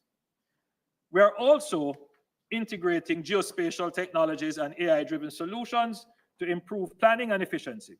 We have significantly mapped and referenced over 90% of all roads in Jamaica. This information will help us to create an intelligence register of all our roads, to use it in spatial planning, and importantly, to develop a fiscal preventative maintenance plan which aligns to the engineered lifespan of the road. This also lays the basis for smarter and connected infrastructure to address traffic, public safety, civil defense, security, and logistics. To this end, I have given directions to the NAA and the Spatial Data Management Branch to begin work on developing a uniformed address system and zip code for Jamaica, including the use of digital addresses. So finally, Jamaica will have a standardized system of road naming, of one spelling of the road. You know, Madam Speaker, when you look at the vote, Mr. Speaker, when you look at the voters list and you are trying to order and sort the voters list, and you see 10 different spelling of the roads, 10 different ways of writing addresses. In a modern country, that shouldn't be the case. We need to have one uniform system of address. And I've given the directives for us to start on this path. Madam Speaker, Mr. Speaker, after decades of underinvestment, we are shifting to a structured, sustainable, tech-based system of road maintenance, and this approach will extend the road lifespan, reduce frequent repairs, and improve safety. This government is not just rebuilding roads, we are building a smarter, more resilient future for Jamaica. Madam Speaker, approximately 20% of Jamaicans live in informal settlements, but in urban areas, the situation is even more dire. 60% of the urban population reside in unplanned, substandard housing, which is higher than the average in other Latin American and Caribbean countries. Madam Speaker, we are committed to transforming informal settlements into secure, legally recognized communities that foster stability, economic development, and a better quality of life for all Jamaicans. Madam Speaker, in 2007, the Jamaica Labour Party government restructured the failed Operation Pride into the Housing Agency of Jamaica, making it the leading force in tenure regularization.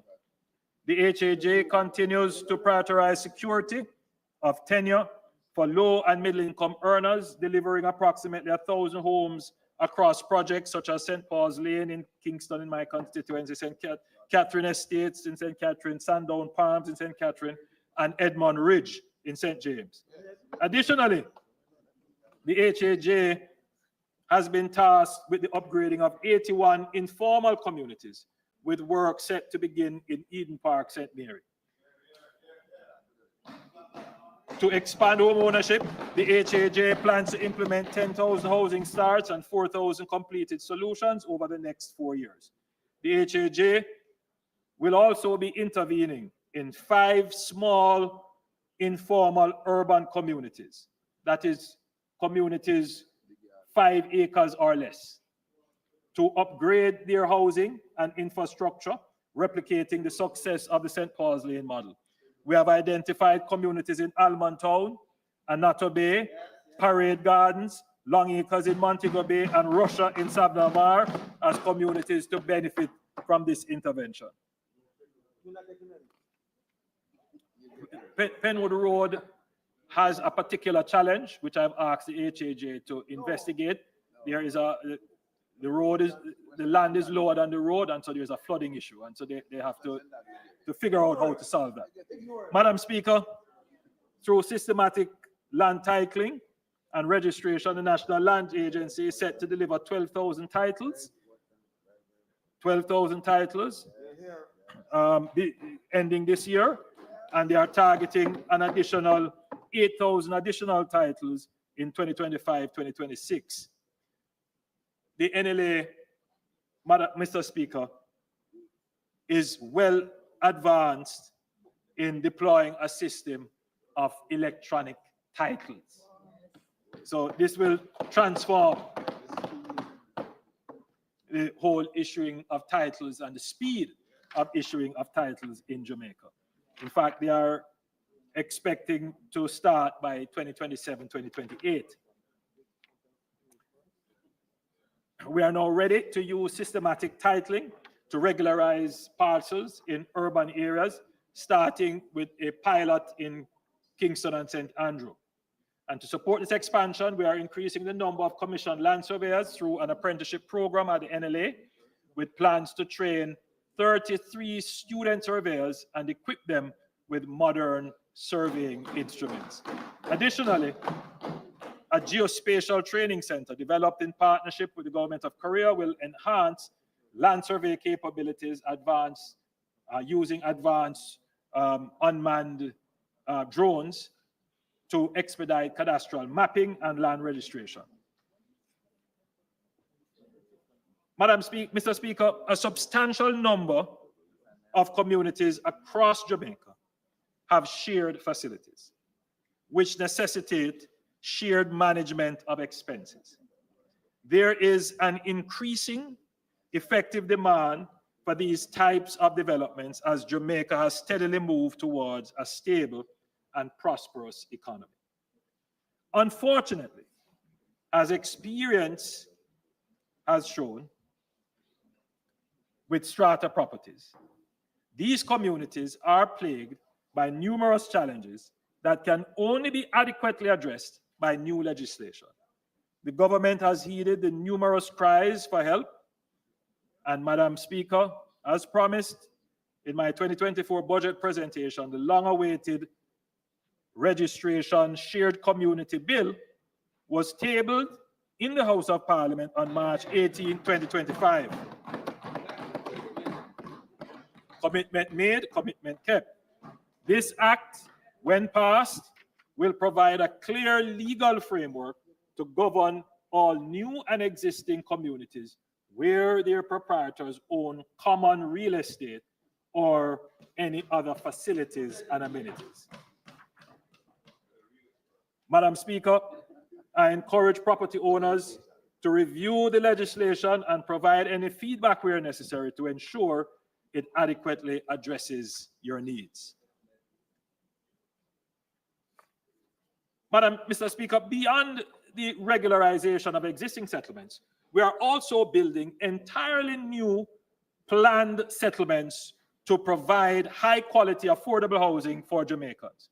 The Bernard Lodge project was the first of this large-scale master plan development and represents a new era in sustainable and structured community development in Jamaica.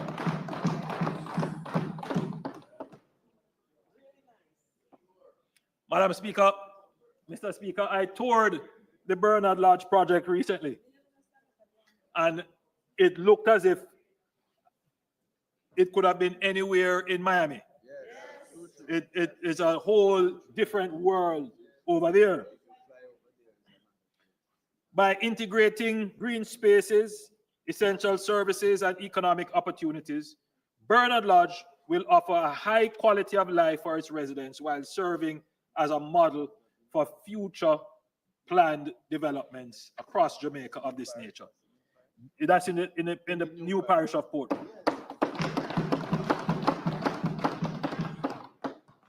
So, Madam Speaker, already to date, 6,000 units have been completed or are under construction. And they are moving at a rapid pace. When it is all finished, there will be about 15,000 homes. It will be the most modern community in Jamaica. And we have the pleasure of being the founders of that community. Madam Speaker, the next planned development of this kind will be in Innswood. I have given directives to the NHT to lead a multi-agency team to undertake the master planning for lands at Innswood, in addition to lands slated for development along the St. John's Road corridor.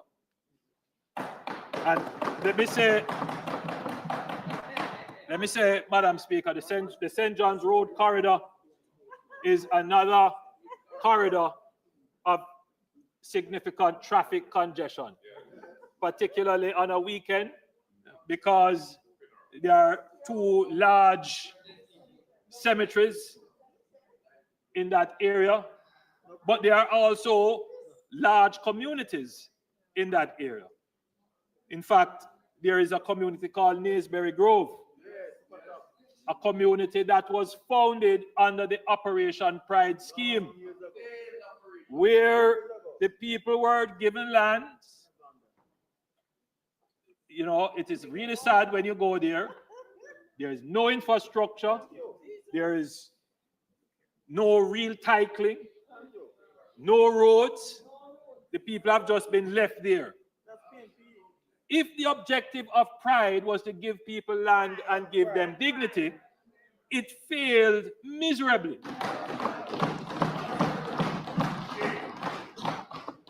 So what we're going to do, Madam Speaker, is when we do the master planning for Innswood, we're going to extend the master plan to take into consideration the St. John's Road corridor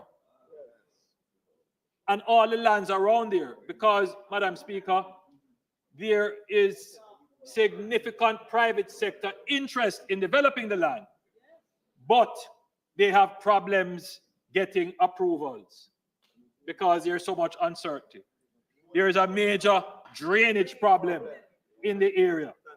And so what we're going to do, Madam Speaker, is to do a comprehensive development plan. And therefore, we will call the area the Greater Innswood Development Area.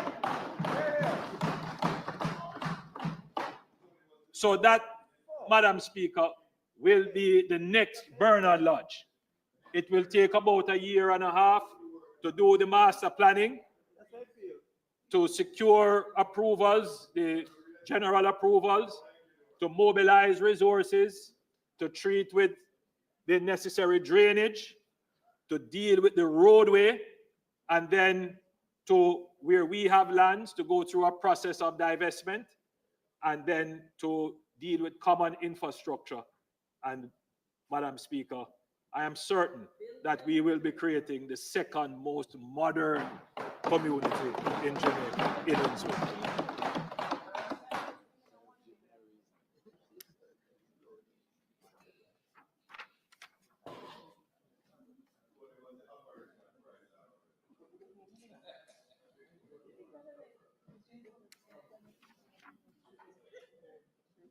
Madam Speaker, the NHT has 12 projects that we will be executing this year, and they are at varying stages. Mount Nelson in Manchester, 1,758 units, for which I broke ground earlier this month. Gleaner in St. Mary, 360. Dry Valley in Trelawney, 1,560. Brampton Farm, St. Catherine, 2,000. Spot Valley, St. James, 418. Carlsberg in Clarendon, 200. Chantilly in Westmoreland, 135. Friendship Oaks, Phase 2, St. Elizabeth, 543. Longville Park Pen in Clarendon, 2,077. Barrett Hall in St. James, 1,565. Roselle in St. Thomas, pay attention to that one, 660. And Nonsuch, St. Mary, 46. Planning and designs are also underway for schemes consisting of 10,598 solutions, including 5,000 solutions in Longville Park, in Longville 4, Clarendon.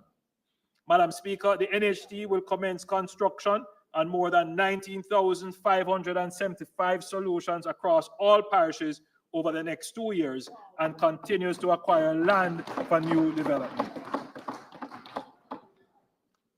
Madam Speaker, one of the challenges that developers face is that advances provided by the NHT are insufficient to cover large initial capital outlays required, as infrastructure can account for some 20 to 25% of overall project costs. Therefore, the NHT is revising its NHT financing program to enhance flexibility in the release of payment advances. In addition to the current mobilization advance of up to 5%, the NHT will provide an additional 20% for developers and 15% for the guaranteed purchase program to reimburse developers at different stages of the project as key infrastructure milestones are reached. Madam Speaker, this is necessary to increase funding for development. Additionally, Madam Speaker, in order to address the difficulty of identifying and accessing large tracts of land for housing in some areas, especially urban and semi-urban areas, the NHT will seek to partner with owners of small parcels of land under the Small Development Partnership Program. This initiative will see the NHT providing project funding and the technical and construction expertise, while the landowner will offer their property as their equity for the development. The proposed properties must be zoned for residential purposes and have access to the requisite support infrastructure, potable water, electricity, sewage. This is targeted at houses for low income and affordable segments of the housing market. Therefore, the selling price of the units must be under the price point set by the NHT. Madam Speaker, this initiative is going to be a game changer for resuscitating communities that are suffering from urban blight. So what this is doing is, Madam Speaker, so if you have a community where somebody has a half acre, a 3/4 acre of land, it's depressed, they can approach the NHT and say, partner with me to develop this into smaller housing solutions at more affordable prices. And if we get this done in mass, communities like Central Kingston, Grants Pen, West Kingston, you name it, communities that are already structured, they have roadways, the water mains are already there. In some cases, sewer is already there. Then what you would see is developers, well, they may not be developers now, but people who own land in those communities who would not be able to go and approach a bank because the bank would say, this is not a bankable property. But now they could approach the NHT, and the NHT would facilitate the development, even purchase the homes from them, and then resell them. Now, once you start to get that in mass, you can start to transform entire areas, but with a lower infrastructure cost because the roads are already there. They just need to be patched. The water main is already there. So that is the thinking behind this strategy. And I'm certain that this is going to instigate a transformation of some of the communities.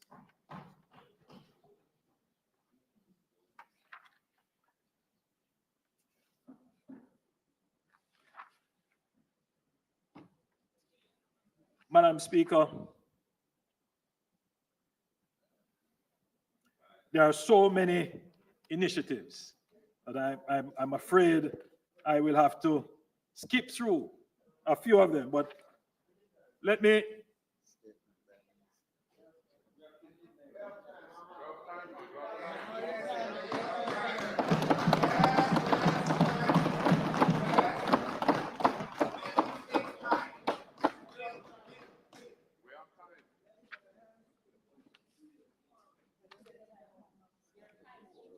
so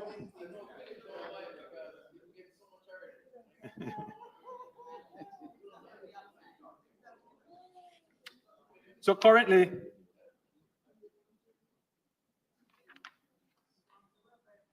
the NHT provides 100% mortgage financing to mortgagors for its scheme solutions for housing units and house lots purchased by the NHT contributors on the open market.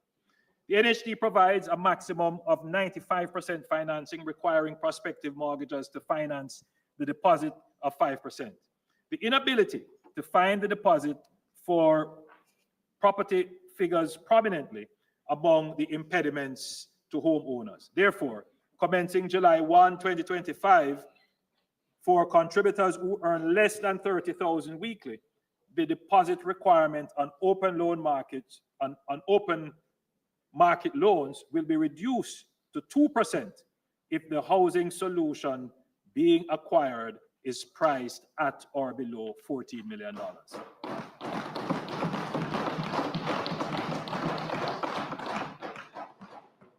Starting July 1, 2025, the service charge on mortgages will be reduced as follows. For prospective mortgagors who earn $30,000 or less each week, their service charge will be reduced from 2% to a loan, will be reduced from 2% of the loan amount to 0. Yeah, so if you earn $30,000 or less, no interest, no service charge. And for prospective mortgagors earning between $30,000 and $42,000 per week, the service charge will be reduced from 5% of the loan to 2%.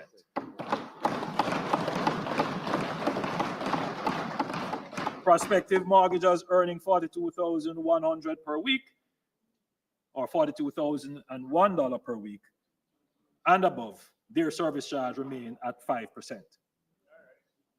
Madam Speaker, currently a minimum wage earner who has contributed to the NHT for at least 7 years may access a home grant of up to $3.5 million. We are modifying the eligibility requirement in order to make the grant available to more contributors. The maximum qualifying income for home grants will now be $30,000 per week. The NHT is mindful that house construction can be challenging, particularly in light of the rising cost of labor and materials. Consequently, a number of contributors have been unable to complete their housing units or bring it to a habitable stage, resulting in some instances in contributors having to balance their limited resources between rent and servicing construction loans. In instances where a current or retired contributor earning $30,000 per week or less accessed a build-and-own land or construction loan benefit to construct a housing unit comprising 2 bedrooms or less, for which that unit has remained incomplete for 2 years or more due to unavailability of funds, the NHT will firstly offer the mortgagor an additional loan of up to the difference between the balance of the borrower's current loan and a limit of $11 million subject to affordability. Secondly, where this additional fund is not able to bring the unit to a habitable stage, or in the case of a pensioner, there is insufficient income to support a loan arrangement, the NHD may provide a home grant of up to $3.5 million to assist in bringing the unit to completion. Now, Madam Speaker, a number of contributors who work in the public health system face challenges in finding suitable housing, especially when they are not from a nearby community or where they have been transferred from another health facility. The NHD will expand its institutional loan program and pursue partnerships with hospitals through the Ministry of Health and Wellness and the regional health authorities to provide housing for employees in the public health system. Where possible, these housing units will be constructed on the hospital compound. The NHD, yes.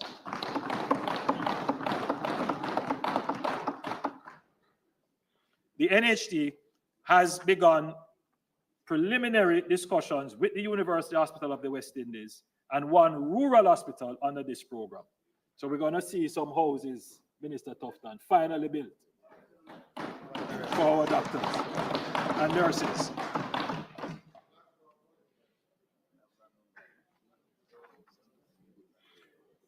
Madam Speaker, currently, all contributors who do not have a mortgage processed directly with the NHD are eligible for a cash refund of their contributions as they fall due. Public sector workers are, however, able to access cash refunds even while servicing a mortgage. This option is not currently available to private sector mortgagors.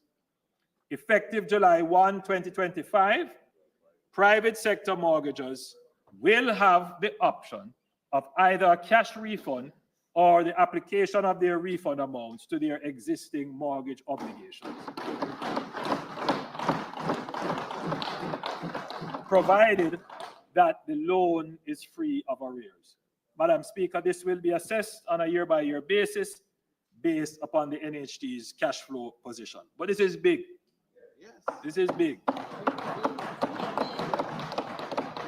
A lot of people, look forward to their refund. Now they will be able to, the private sector persons who have mortgages will have the same options as the public sector workers.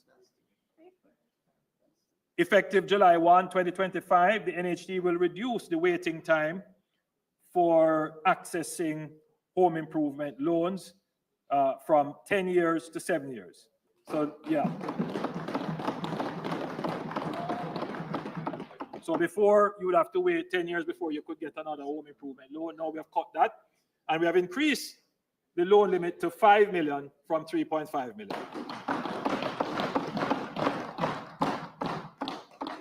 Madam Speaker, the NHD increased the loan limit in 2019 and again in 2023, and I'm pleased to announce a further increase effective July 1, 2025. The individual loan limit will be increased from 7.5 million to $9 million.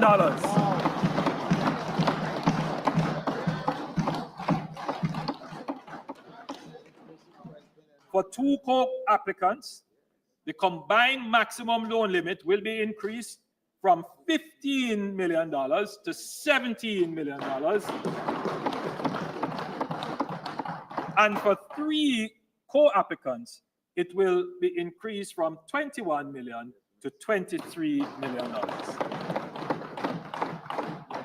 Madam Speaker, if an individual mortgager is purchasing a unit at 14 million or less, the NHD will lend that individual up to $12 million subject to availability.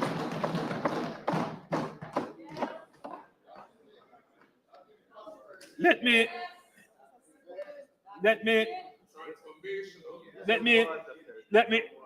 explain that a little bit. Each time we increase, we notice, Madam Speaker, that each time we increase the loan limit, we notice an increase in the price of houses. It is the most frustrating thing. And yes, it is a matter of economics. When you increase effective demand, then more people are chasing houses than there are houses in the market. The competitive system is going to increase the price. So what we have done is to give a greater loan limit for houses that are going to be at what we call affordable price point. And the affordable price point for the NHT is $14 million. In fact, Madam Speaker, we have given a policy directive to the NHT that all their resources should now be directed at producing houses that are around this price point.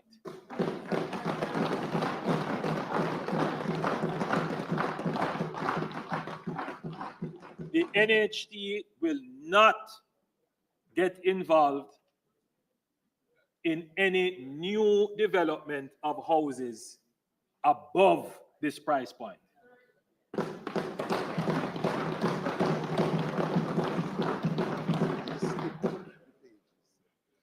So, very important, Madam Speaker. Now, you won't always get the houses at exactly 14 million, but you have to be within that target range. Because the truth is, Madam Speaker, that the real housing crisis is in the low income and affordable housing market. And that's where we have to direct.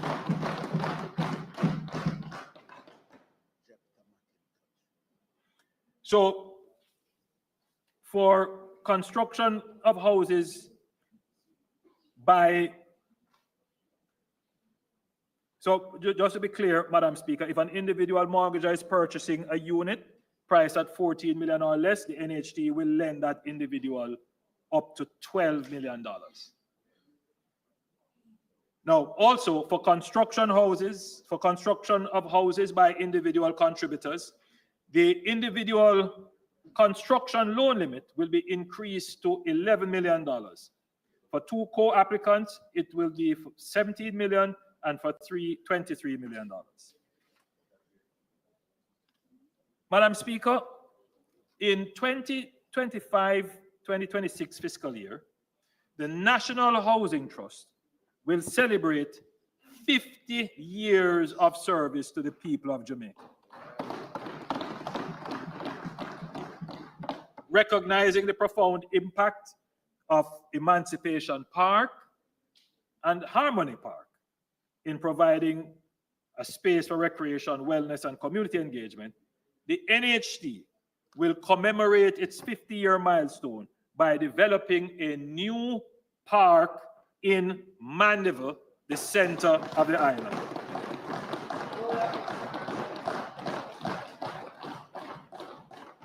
So, Madam Speaker, I'm officially announcing the third parish park. Yes, that will be in Mandeville. Additionally, for this special year of the NHT, the Trust will also award 50 scholarships. 50 scholarships instead of the 10 that we usually offer. We'll give 50 scholarships this year in various subjects.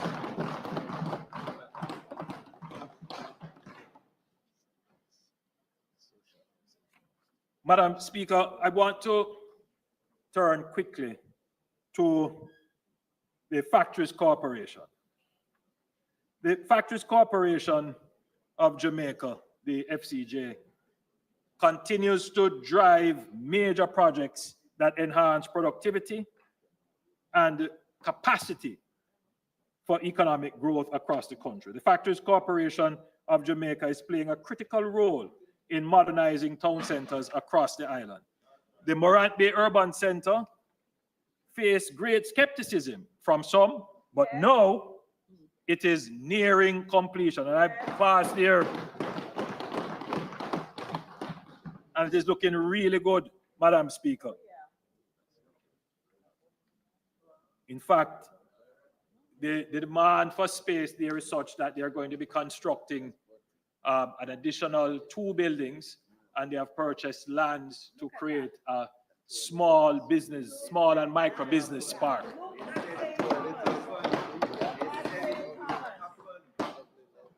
Building on the success of Morant Bay, Boundbrook in Portland of the planning phase and will commence construction in the coming financial year.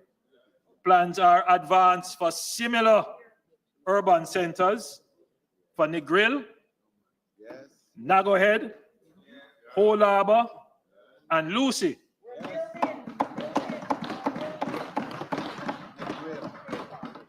These projects will bring modern infrastructure, commercial opportunities, and essential services to communities across Jamaica. The intention is to modernize all our townships and urban commercial nodes. You know, the truth is, Madam Speaker, all our townships are overcrowded and congested, and unfortunately, aesthetically unappealing. First, we will decongest these towns by developing the bypasses, and this will also open up new lands, which we will then commission master plans for, and then we will use public-private vehicles to execute development of the new urban centers. And then we will partner with the existing property owners in the Old Town Center to develop a new plan for those old areas. So, Madam Speaker, having gone through the successful execution of the Morant Bay Urban Center, we're going to take that and go right across Jamaica to all the townships to upgrade and modernize our towns. Madam Speaker, I want to touch the UDC very quickly. The Portmore Resilience Park is now 50% complete. Yes. And it is set to be open this summer. Additionally, next month, we will break ground for the Raintree Commercial Complex, a 69-lot commercial and light industrial subdivision in Caymanas, St. Catherine. This development is part of a larger 4,000-unit residential and mixed-use transformation plan for the Caymanas area.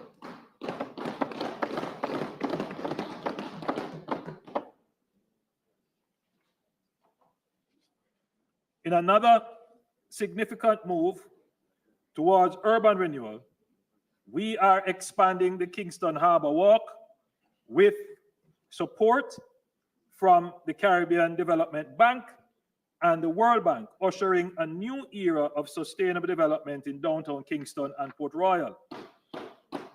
Madam Speaker, in collaboration with the NWA, NEPA, and the National Heritage Trust, the roadway from the Norman Manley roundabout to Port Royal will be improved, and I noted that before under the NWA, will be improved and expanded to include a dedicated cycling lane and jogging trail. This will be done respectfully of the environment and history of the area. Madam Speaker, Kingston and indeed the wider Jamaica needs more dedicated, purpose-built recreational infrastructure.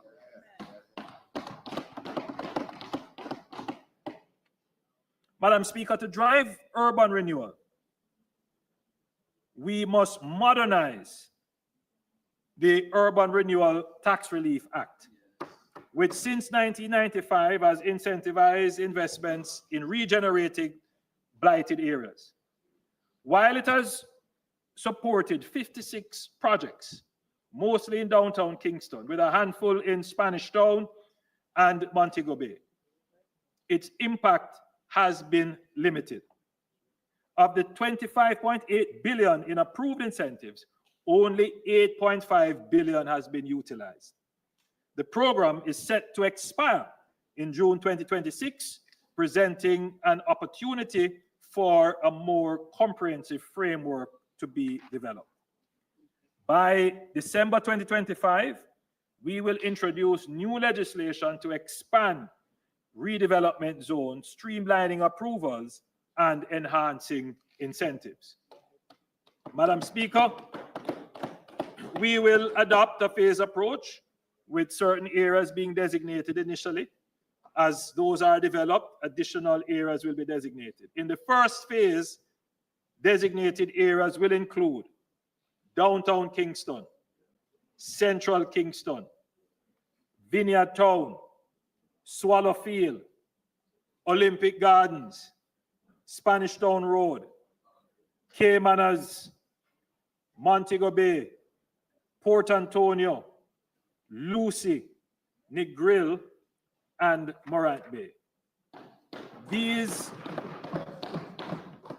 areas will be formally reclassified as Urban Development Corporation designated areas, allowing the UDC to spearhead development as it successfully did in Negril and Ocherius many decades ago. So, Madam Speaker, additionally, the cumbersome approval process, which currently takes up to 3 years, will be replaced by a single approval portal under the UDC, drastically reducing delays and making investments more attractive. To further incentivize development, tax credits will become transferable. This means that the unused tax credit associated with a particular property can be transferred upon sale to the new owner, enabling greater flexibility in structuring transactions so that incentives can be fully utilized. With these reforms, the government is laying the foundation for a new era of urban transformation.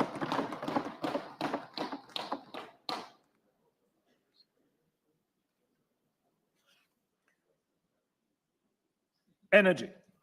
Madam Speaker, the government remains resolute in its commitment to a strategic and sustainable energy transition that balances affordability, reliability, and environmental responsibility.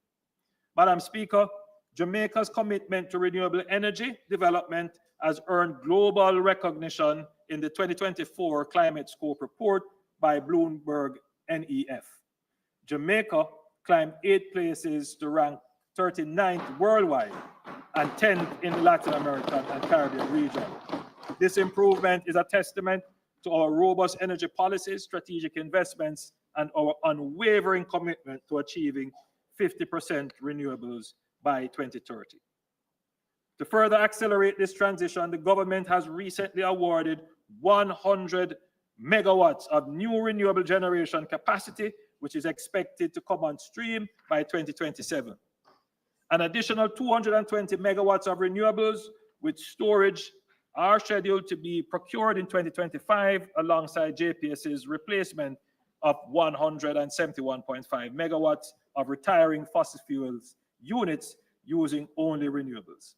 This will bring Jamaica's electricity generation to approximately 48% when the projects are connected to the grid. Madam Speaker, this is a measured and structured approach to the priority that we place on a stable grid, cost effectiveness, and the long-term sustainability of our electricity sector. The government acknowledges recent discussions in the media regarding the pace of our renewable energy transition, while some argue that a more rapid shift would be necessary. This government remains committed to a structured and responsible approach that secures low prices while ensuring grid reliability. This is why we are steadfast in our adherence to the Integrated Resource Plan, which serves as a blueprint for sustainable and cost-effective energy development. Madam Speaker, the cost of energy is a key component of the cost of living, and this government has introduced significant changes to cushion the impact of high energy costs.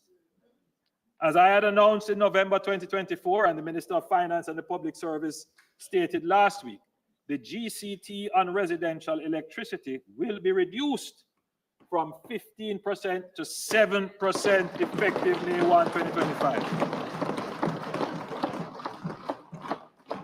Also, the 150 kilowatt per month GCT free threshold will be removed and replaced with an incentive-based rebate of 10% for customers consuming up to 250 kilowatt hours per month. Madam Speaker, the rebate has been designed to incentivize energy conservation, as only households consuming up to 255 kilowatt hours are entitled to the rebate. Madam Speaker, the government is also determined to address the issue of energy poverty in the country. We are allocating $1 billion to cover wiring and inspection costs for the first 200 first-time JPS customers under the program to regularize and get them on the grid.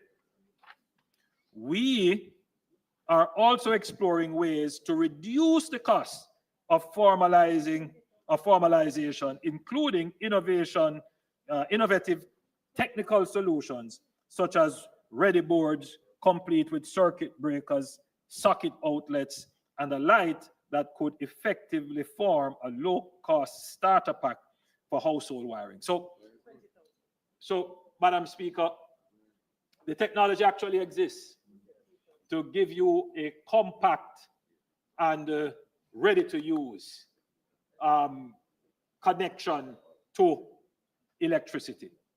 So we are exploring that. We have looked at some options. We are displaying one right now, and we're going to be making that available so that people who are now, you know, when you talk to people who are illegally abstracting electricity, let me put it that way. You know, they know it's wrong, but in their minds, you know, how can we expect them to live without electricity? In effect, there is a kind of expectation, you know, that the use of electricity is a human right, and somehow the state should provide for it. Now, our budget would not be able to take that on, but the current situation is untenable, where there is a large portion of our population that is consuming electricity illegally. Somebody's paying for it, and it is the consumers who actually pay their electricity bills. So we have to find a way, we have to find a good equilibrium in this situation, where we make it easier for people to get onto the grid legally and safely. And then we have to find ways to get people to be able to pay for the electricity as they earn and as they use. So in effect, the challenge is not just the high electricity rates, it is the high onboarding rate, the cost of wiring, the cost of inspection, and then it is the inflexible payment system, especially if you are on the postpaid system. So we have to bring these kinds of innovation to market. And governments have tried. The member from St. Andrew Southeast had mentioned that when he was in the Ministry of Energy, that they had started a project. But this project builds on that in some ways, but this is far more comprehensive. But more than that, this project has staying power. because we are making an allocation for this budget, but you can bet that the next budget, we will also have a bigger allocation to the more.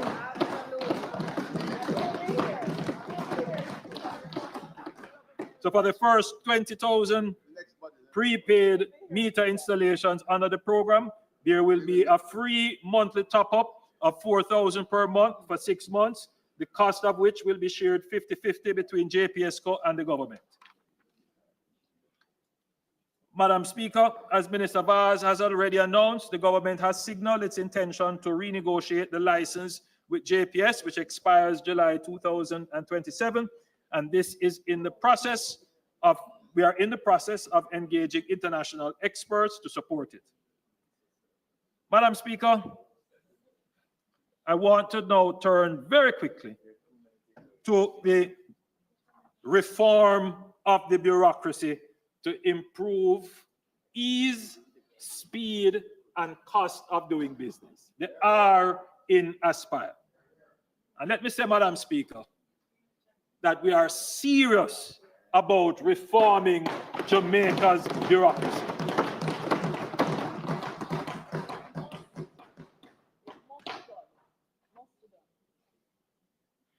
The graph which is about to be shown shows the total factor productivity trend for Jamaica from 1964 to 2019. That's what our productivity, Leader of the Opposition, that's what it looks like. I think it's a national problem. And I mean, you can draw political inferences, but I don't think that is going to be useful in the solution. The real challenge is we're just not as productive as we should be as a nation. And I think I mean, I have to say it, I don't want to say it, it's not the politically correct thing to say, but we can't skip around the problem. Productivity is a real challenge for the country. And you're looking at it from 1964 to 2009, and you can see that there were, moments of spikes when it increased, but by and large, the trend for productivity since our independence is that it is declining. It is declining. So, Madam Speaker, the apparent paradox of lower employment post-2016 it is associated with a flat or marginal declining productivity. So in 2016, what we're seeing with employment is that post-2016, employment is going down. Unemployment is going down. So one would expect that output would be going up. But as was pointed out also by the Leader of the Opposition, the truth is, because we are pulling in marginal labor into the labor force in terms of skills and productivity, what it is doing is actually drawing down overall productivity. And that is why we are investing so heavily through HEART to train those persons who we are bringing in marginally into the workforce to increase their productivity. Just for comparison, the graph that will be shown shortly, for comparison, would be what the productivity of the Dominican Republic, which would be a peer country in the region, looks like. And you can see that their productivity is increasing. The Dominican Republic is probably the fastest growing country outside of Guyana now in the region. And so that is what a growing and a productive country will look like. We need to, Madam Speaker, get our productivity up.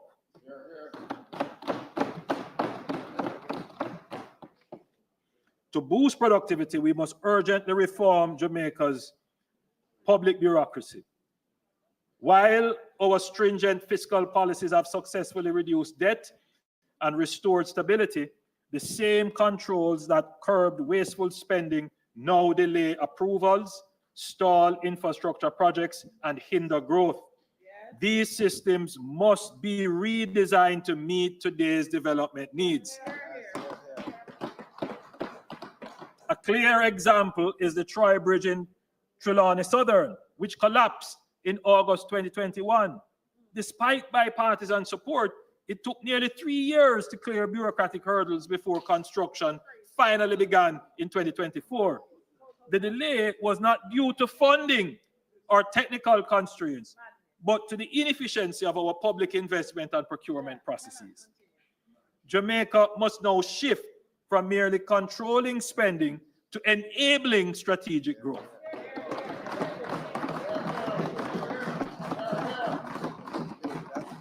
This does not mean abandoning accountability, but finding a balanced approach that safeguards public funds while allowing decisive action. The amendments to the Procurement Act are a step forward, but much more is needed. Just as we dominate track and field with our speed, we must make efficiency and ease of doing business our competitive edge. By cutting red tape and leveraging technology, we will transform Jamaica into the region's most business-friendly destination. To drive this transformation, I have appointed Minister Marks to lead the Streamlining Processes for Efficiency and Economic Development SPEED initiative.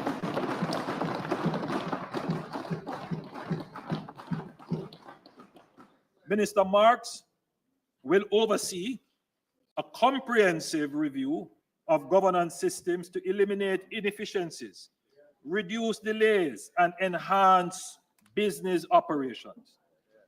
Minister Marks' SPEED mandate is to undertake a comprehensive review of Jamaica's governance arrangements, systems, and processes, and to implement targeted reforms across the whole of government that will eliminate inefficiencies, reduce bureaucratic delays, and enhance the ease and speed of doing business. Today, I'm making the first announcement under SPEED. I have directed Minister Vaz to implement the following changes. 1, the first certificate of fitness for a new motor vehicle will be issued for 5 years.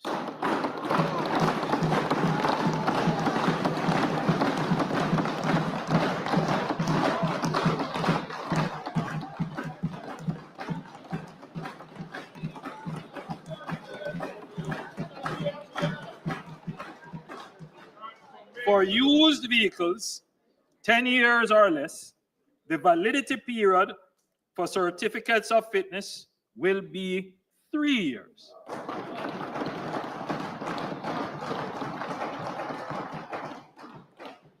For vehicles older than 10 years, the current yearly renewal schedule will remain. Number 2, vehicle registration. Motorists currently have an option to renew motor vehicle registration for 6 months or for 1 year. We will be introducing a 2-year renewal option.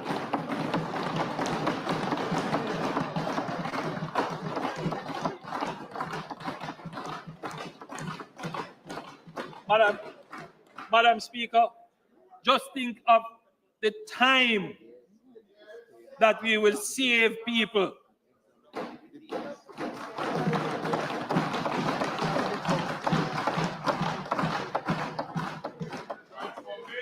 And we don't lose anything by it. I know it might mash up some people's plan, but that is what efficiency does.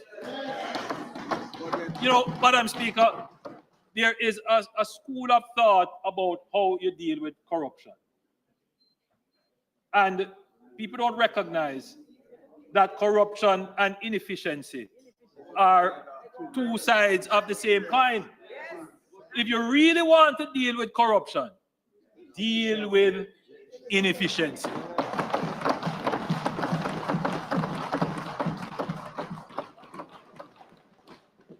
So I'm certain that with just this one move, we will save a lot of man hours and other things as well. So this is just the beginning. We will be reviewing systems and processes across all sectors. And I just want to point out here, especially the approvals. It is a headache and a nightmare. And sometimes I'm of the view that persons are acting deliberately to withhold and frustrate development approvals.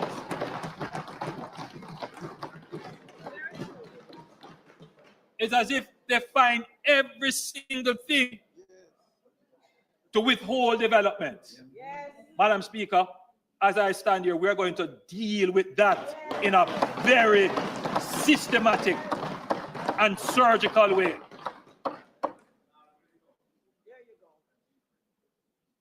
So, as I said, this is just the beginning. We will be reviewing systems and processes across all sectors to identify ways to make life simpler and more convenient and more affordable for citizens, whether it is in reducing waiting times, improving service delivery, or streamlining regulatory and approval processes. We are taking a comprehensive approach to ensure that everyday experiences in Jamaica for our citizens is one of efficiency, fairness,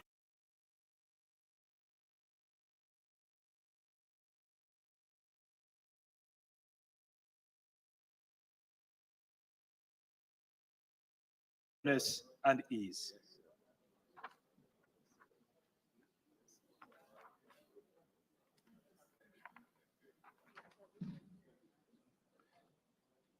Madam Speaker, there can be no digital society without a proper system of identification and authentication. A national identification system has been talked about for over 50 years. The government has finally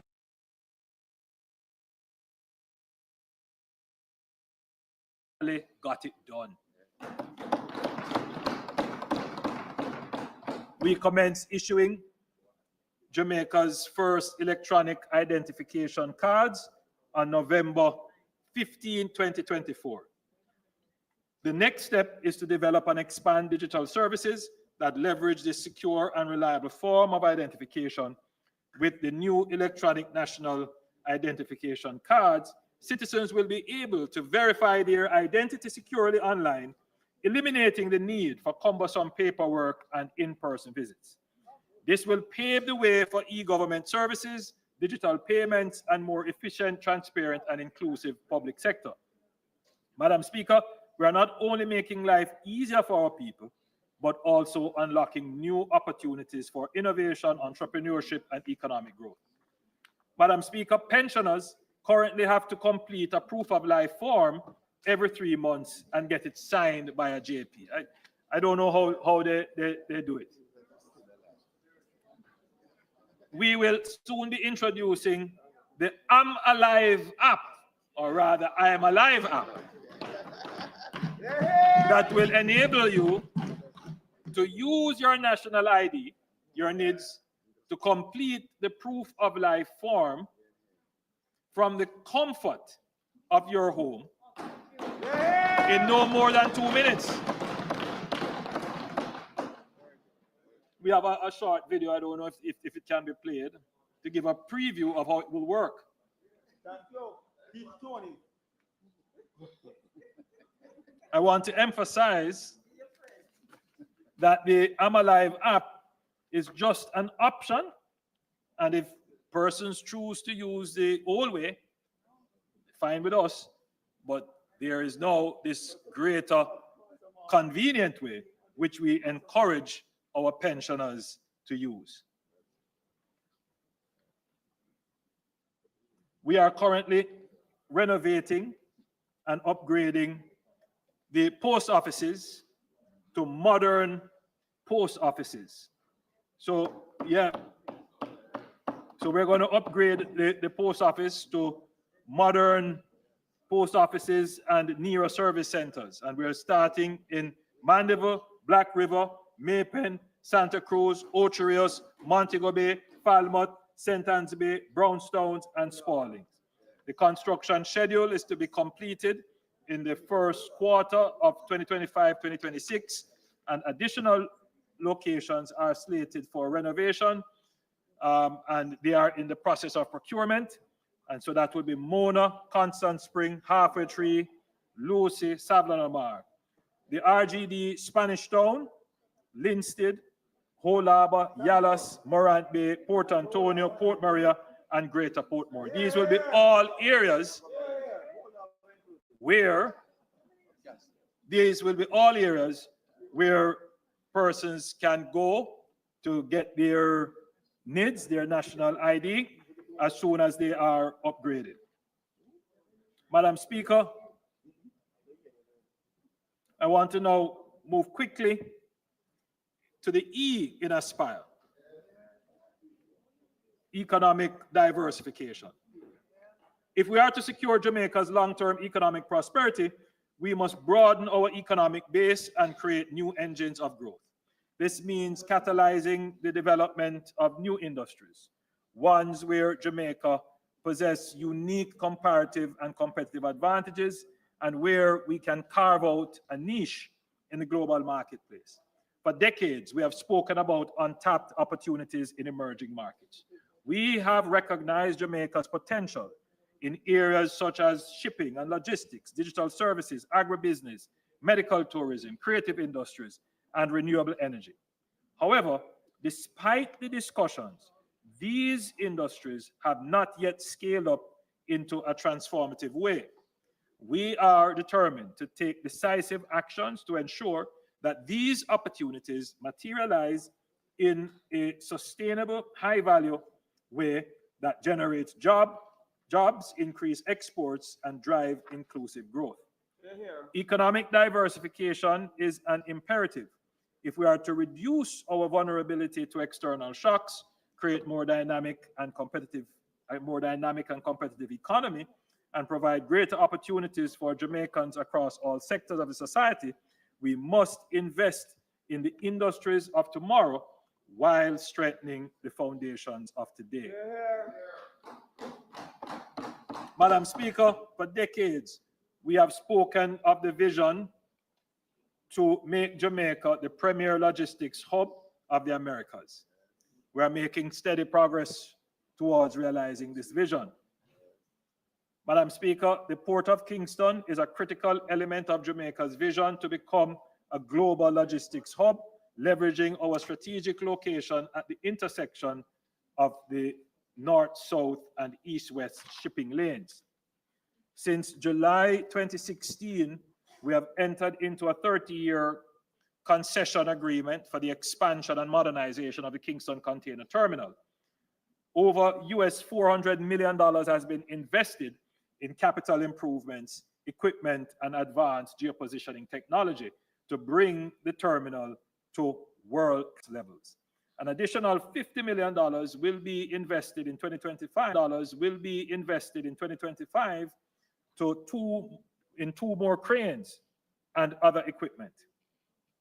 Madam Speaker, cargo volumes at the terminal have surged by 50%. At the terminal has also risen by 53%. Today, Kingston proudly ranks among the top 100 ports globally, a testament to the strategic advancements we have made. The rapid volume of growth means that we are running out of space to store containers. It is a good problem to have to maintain our efficiency and competitiveness. We are taking decisive actions. The Port Authority of Jamaica is working with the Kingston Freeport Terminal Limited to expand cargo storage and construct an additional 15 hectares of space on the Westlands at a cost of US $80 million with potential for further expansion. On the map now being displayed, the area shaded in, well, the map is being displayed, but when it is, the area shaded in red shows the existing area of the Kingston Freeport Terminal Limited, and the area shaded in green is Kingston Wharves Limited. And this area, the area shown in yellow on the map, is the Westlands, where the $80 million will be spent to expand our port. In addition, Madam Speaker, as I had announced in my budget presentation last year, plans are in motion to relocate domestic aviation operations from Tinson Pen to Norman Manley International Airport and reroute Marcus Garvey Drive. This will free up significant additional lands needed for further port expansion. This is shown in blue on the map being displayed. And that's a big investment, Madam Speaker. And we are going to, in short order, see these investments come to fruition. Madam Speaker, I quickly want to say that the government recognizes that there are many roads, orphan roads as we call them. Some of them are in development and industrial estates. And Madam Speaker, the Newport West Road is one of them. The government is taking a proactive approach by engaging the private stakeholders who are willing to invest in the rehabilitation of the road that they use daily. I'm pleased to report that we will be entering into a public-private partnership arrangement with the Port Authority, the Jamaica Customs Agency, the National Works Agency, the Shipping Association of Jamaica, and the Kingston Wharves Limited for the repair of the road infrastructure in Newport West to cost over $80 million. We are actively exploring similar PPP arrangements for other priority areas where private sector collaboration can help fast-track road improvements. And this government is thinking differently and acting decisively to find solutions to long-standing challenges. Beyond the port and the lands in the immediate vicinity of the ports, another key pillar of our logistics vision is the 700-acre Caymanas Special Economic Zone project. Yes. Now, this has been spoken about so many times. I see the response of the leader of the opposition. He has been in parliament and would have heard both sides speak about this.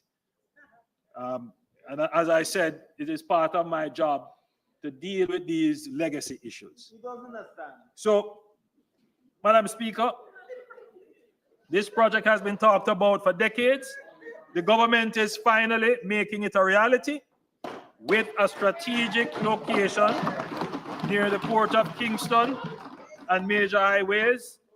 The Caymanas Special Economic Zone is set to transform Jamaica's logistics and manufacturing sectors, attracting global investment and creating thousands of jobs. Madam Speaker, to catalyze the project, the Port Authority has been tasked with land preparation to address climate change risks, including flooding, bringing basic infrastructure and utilities to the site, creating direct transportation linkages to the container terminal, as well as constructing pre-built space for investors who would wish to come to Jamaica but would rather lease facilities. To date, the detailed engineering designs have been completed. The tendering process for the first phase of land preparation and infrastructure work is completed, and all the necessary approvals are in place. Madam Speaker, I am pleased to report that the groundbreaking for the Caymanas Special Economic Zone is scheduled for the first quarter of the incoming fiscal year. So, Madam Speaker, likely the end of April. So we have gone past talk, we have done the work, and we are now ready to break ground and start construction.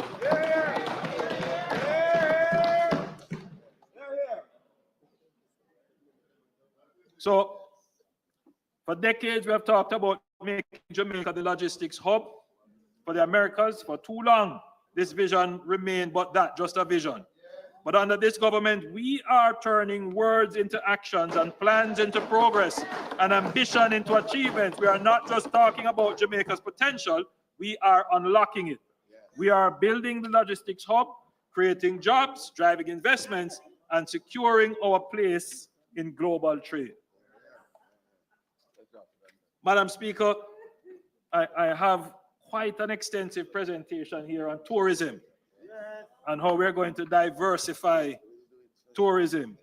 But I'm going to ask the Minister of Tourism to make that presentation. But I want to go quickly to agriculture. Now, I now turn towards a sector that is fundamental to our survival and prosperity. Agriculture, the lifeblood of our nation. Agriculture is not just about tradition, it's about our future.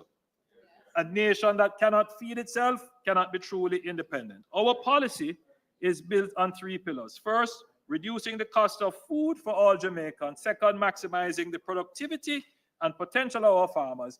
And third, improving agricultural sustainability. Madam Speaker, there is no denying it. Food is expensive. I know how difficult it is, and I am aware of the impact this is having on many families. Madam Speaker, this government will not increase the cost of food with more taxes.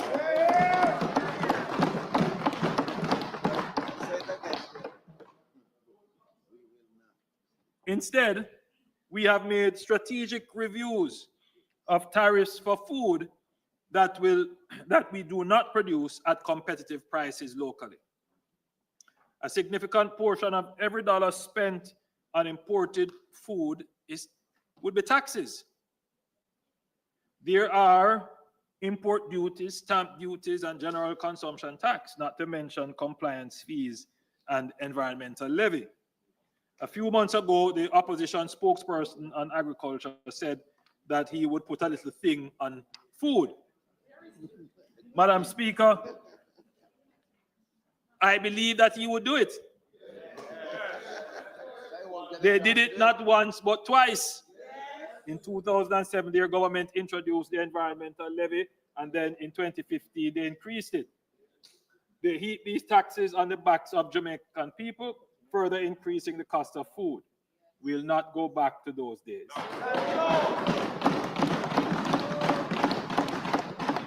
The Ministry of Agriculture, Fisheries and Mining, along with the Ministry of Finance and the Ministry of Industry, Investment and Commerce, established a working group to conduct a strategic review of all our food imports to determine which duties to reduce. Recommendations from the group are now being reviewed by the Ministry of Finance for implementation. Madam Speaker, I want to emphasize that these measures will not hurt our farmers. In fact, we will be increasing the Ministry of Agriculture's $1.2 billion production and productivity program to help our farmers navigate any uncertainty. Madam Speaker, in 2016, when we received a mandate from the Jamaican people, the level of direct support to farmers was around 200 million. In 2020, in our 2020 manifesto, we indicated that we would move that figure to at least $1 billion through our AgriCare initiative. We have held true to that commitment, and since then, we have provided over $4 billion in direct support to our farmers. Madam Speaker, the government will also ensure through the Consumer Affairs Commission and the Ministry of Agriculture that distributors, wholesalers, and supermarkets do not exploit consumers by inflating prices. Commodity price reports will be published bi-weekly through traditional and social media to keep the public informed and protect consumers from unfair practices. Madam Speaker, as we are all aware, last year was one of the most challenging years for agriculture. We saw our new climate realities on full display as we went through a drought and then a Category 5 hurricane and then non-stop rains. The recovery of our agriculture sector must be quick and robust. While a number of inputs critical to agriculture production are zero-rated, the Ministry of Agriculture has highlighted that seeds are not, and as such, are adding costs to local production. I have therefore directed the Minister of Finance and Public Service to do the necessary amendment to the GCT Act to make seeds zero-rated.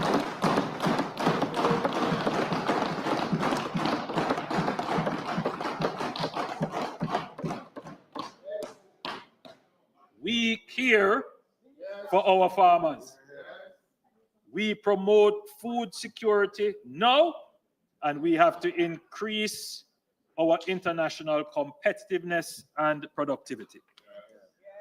We will also revise the GCT Act to redefine eligible vehicles to include versatile options like panel vans and small trucks.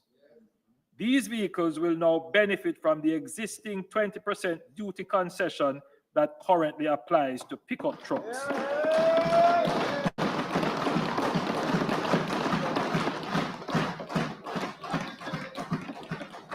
In other words, we are removing barriers that limit our farmers' ability to transport perishable goods, equipment, and livestock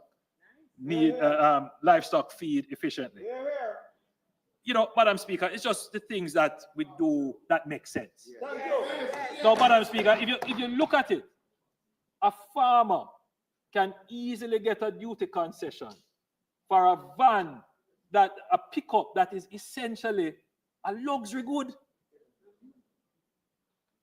Essentially. But what they would really need is a vehicle with more capacity to carry load, which is more practical. And this is when bureaucracy becomes self-indulgent. That is it. The bureaucracy is just self-indulgent. And it takes a practical eye to look at the thing and say, listen, just get it done. Don't tell me foolishness. Get it done.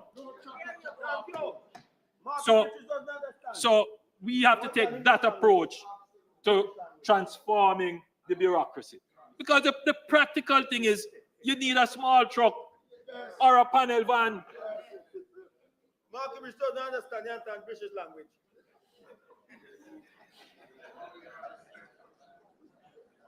This government will also move to amend the age to permit the importation of light commercial vehicles from 10 to 15 years to reduce the financial burden on farmers. While our fish farmers have always benefited from these duty concessions, our marine fishers have not. And this is an unfortunate anomaly which must be addressed. So I've given directives that steps should be taken for our registered fishers to be included in the 20% duty concession regime.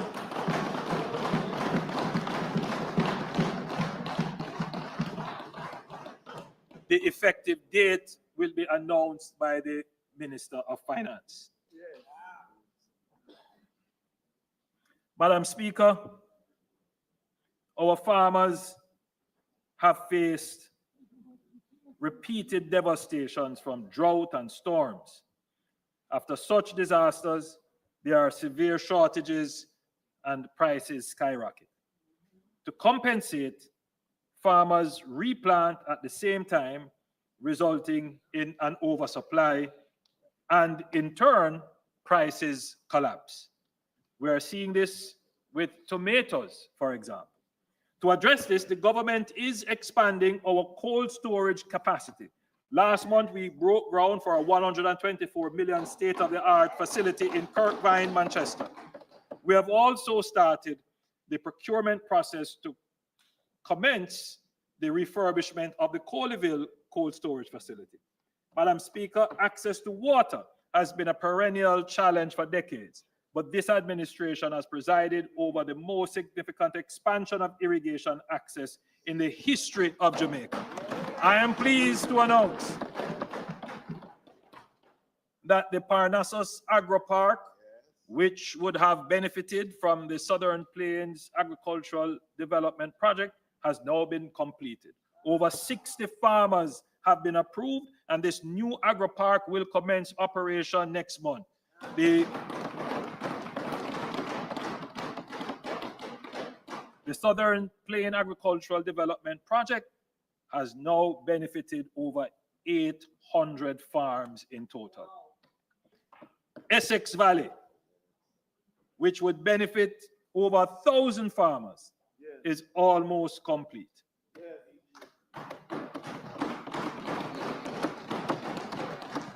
The contract has been signed for the final element of the project, acquiring the pumps and the pumps for 5 wells.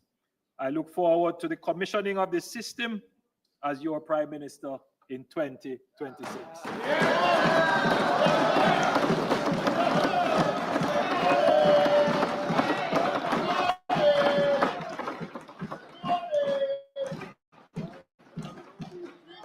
The final year, we will start, this financial year, we will start the civil engineering work for the $30 billion Pedro Plain irrigation scheme, which will benefit 5,000 farmers. What we did for our farmers in Parnassus, Comapen, Downs, New Forest, Amity Hall, and Bridgepen, we will now do for our farmers in Pedro Plains. Madam Speaker, as we look to the future of agriculture investment in research, but before I go to that, Madam Speaker, this Pedro Plains project was talked about before I was born. As I said, Madam Speaker, I find myself taking up these projects and trying to these legacy projects which other governments start or toyed around and never completed it. And Madam Speaker, it's not a complaint, because when you take the baton, you have to run with it. But Madam Speaker, you're waiting for the baton and taking so many batons. It kind of slow you up because you want to be looking ahead. But the truth is, this is an important project. It's an important project. It is going to unleash the productivity of that area. And I'm happy, Madam Speaker, that I will be able to commission that project.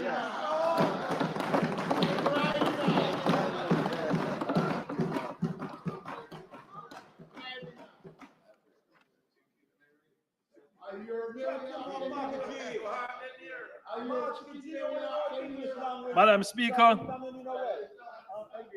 as we look to the future of agriculture, investment in research and development is no longer optional. It is essential. To accelerate this transformation, we are investing $6.3 billion over the next 6 years in the renovation of bodles and other research stations. We are also actively engaging in partnerships with global leaders in agricultural innovation, including in India.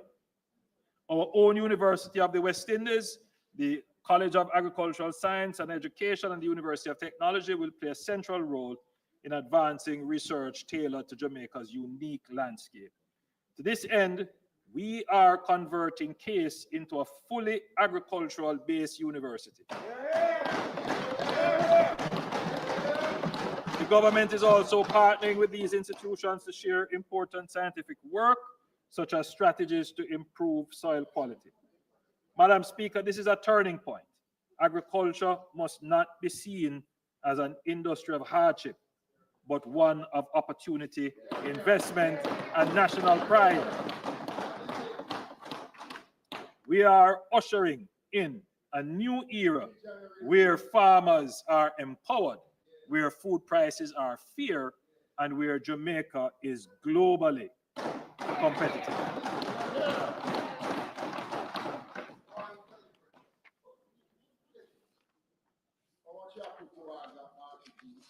You only about Martin, which is only about English stuff. Only British stuff. You don't understand. Martin British, only about British things. You don't want to get Jamaica. Martin British, you know about British alone, not here. That's not that. Madam Speaker, the cultural and creative and entertainment industries are cornerstones of Jamaica's informal economy, contributing significant income for many families. Madam Speaker, rest assured, the Aspire Growth Strategy recognizes the vital role of these industries, and my administration is committed to providing the resources to support and expand them. Madam Speaker,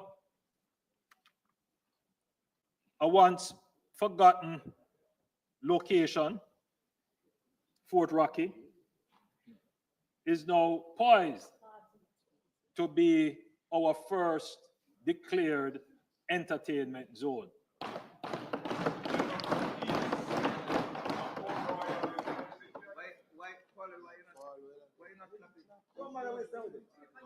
The Minister of Culture,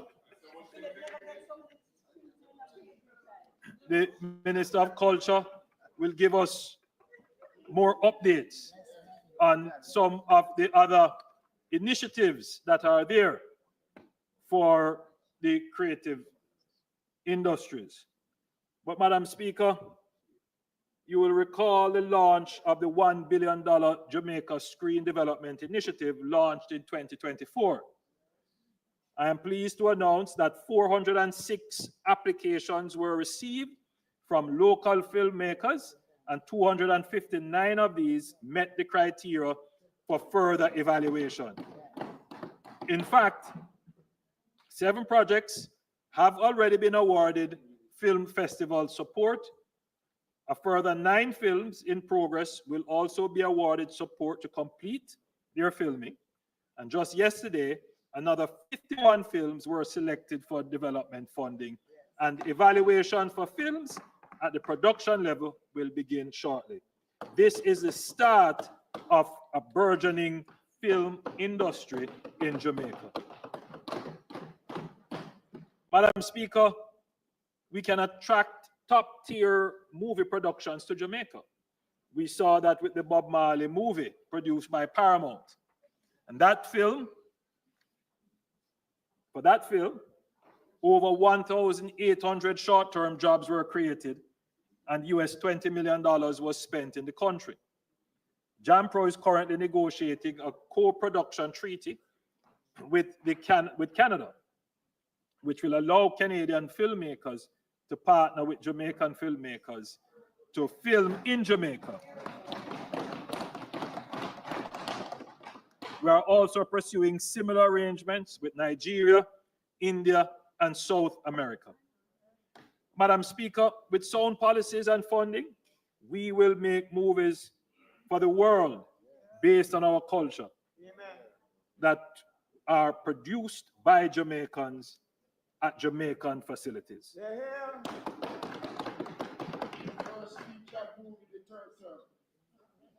Madam Speaker, there is a great call for more incentives to the film industry and for entertainment. And the government is considering it very carefully because we understand the different dynamics of the film and entertainment industry.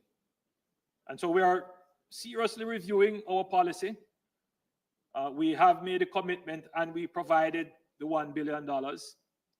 In budgets to come, no doubt, we will provide further support.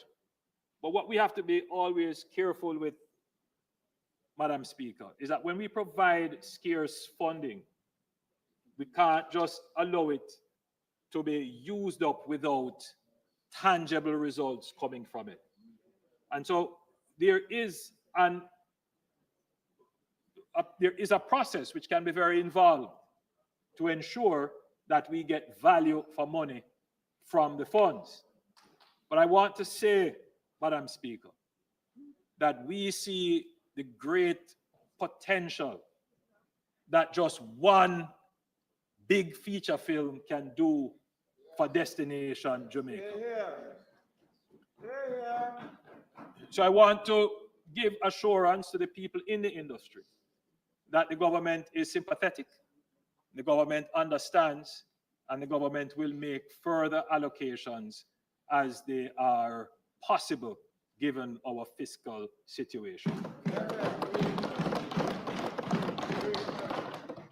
I would encourage our filmmakers, our script writers, and our producers not to be deterred by, and our animators, not to be deterred by any form of financial scarcity that might now exist. Develop your concepts, develop your films and your scripts, because the future for film and the support from the government is bright.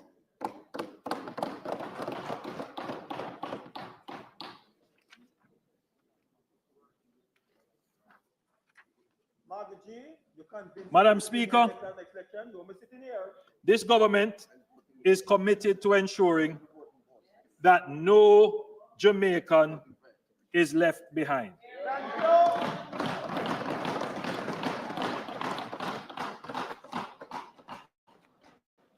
Madam Speaker, we conceptualized a program called the New Social Housing Program. And when we conceptualized the program, the idea was to end kind of, homelessness and shelter poverty for persons who live in the worst of the worst housing conditions. Madam Speaker, I believe I have here some beneficiaries from the New Social Housing Program.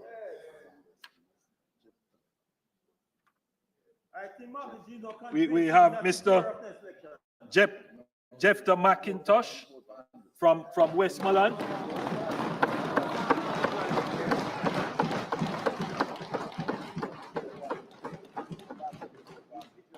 And I believe we have Ivadni from, I didn't believe that would be from St. Elizabeth. But, Madam Speaker, the New Social Housing Program is the epitome of care and solidarity with the poor.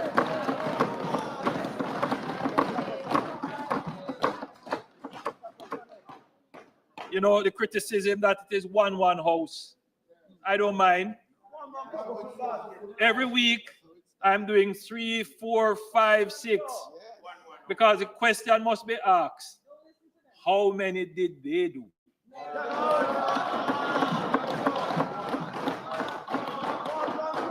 And Madam Speaker, yes, it's 4, 5, 6, 7. I could do more.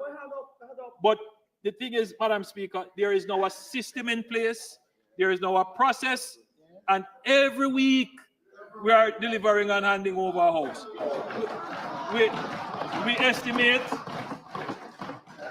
We estimate that to end shelter poverty, we would have to build about 6,000 units to help the families who are in the worst of the worst. And we have already gone past 300. And this coming financial year, we are going to scale up what we are doing, because now we have some funding that's coming from tourism. So when we do 3 and 4 and 5 and 7 every week, now we can go up to 10 and 12 and 14. So we are going to increase the pace. So that is, that is the program.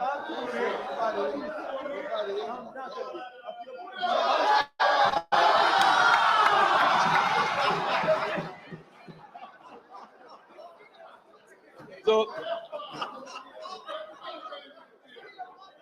Everybody benefits. Under our government, everybody benefits. So, Madam Speaker, this is the program that shows solidarity. In the 1980s, former Prime Minister Edward Seaga had a program called Solidarity, a program where we provided economic enablement to the poor. So we are announcing our renewed solidarity program, Madam Speaker.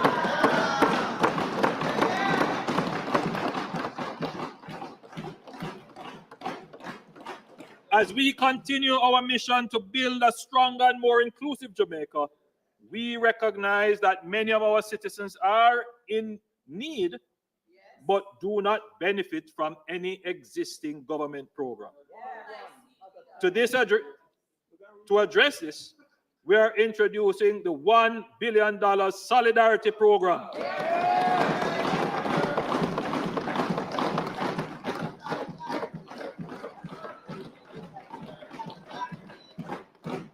And in its first iteration, we will be providing a one-time cash grant of $20,000 to 50,000 vulnerable individuals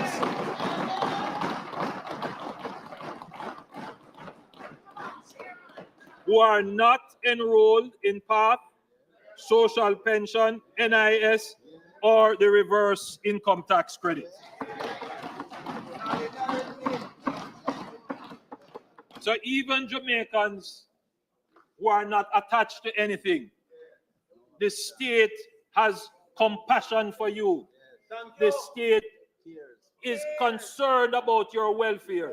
The state cares about you. We stand in solidarity with you. So the initiative will support elderly persons in need, youth not engaged in education or employment, micro businesses affected by disaster, low-income informal workers, medically indigent individuals, and persons with disabilities facing economic hardship. We have to find all of these people who are in the society, who are left out and who are suffering. Madam Speaker, we recognize that some of these persons may lack formal identification, and this may be a barrier to them participating in other social support programs. The government will assist them in obtaining birth certificates through Operation Birthright and securing a national identification card to facilitate their inclusion in future opportunities.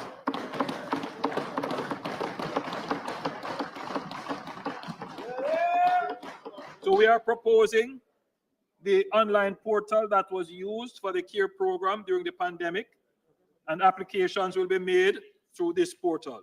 Referrals will be managed through the Ministry of Labor and Social Security, and we will enlist the members of Parliament, as they did during the pandemic, to find the persons in their constituencies who qualify and ensure that they enroll for this program.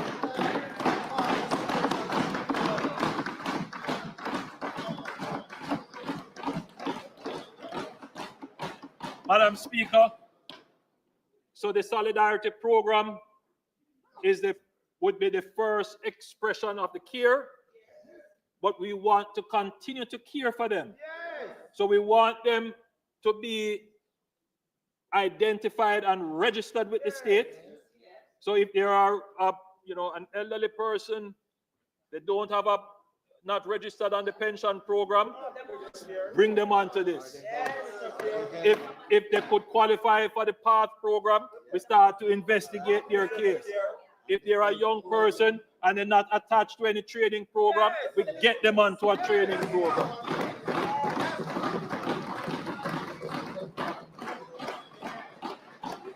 So that's the idea. Right, and then some of them might need support with health. Get them on the health fund. Right, so that's the whole idea behind this solidarity program. So we will be once you are registered, then we can constantly bring the programs of the state to support you in these issues.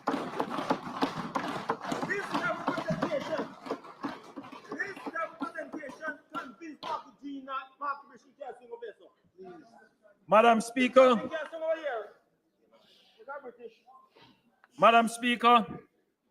our nation thrives on the dedication and the resilience of our workforce, especially those who contribute daily in essential but oftentimes underappreciated roles. From household workers and artisans to laborers, store clerks, and security personnel. These individuals form the backbone of our economy, supporting industries that drive national development and prosperity. Therefore, we are pleased to announce that starting from June 1, 2025, the national minimum wage will increase from 15,000 per 40-hour work week to 16,000 per 40-hour work week. This represents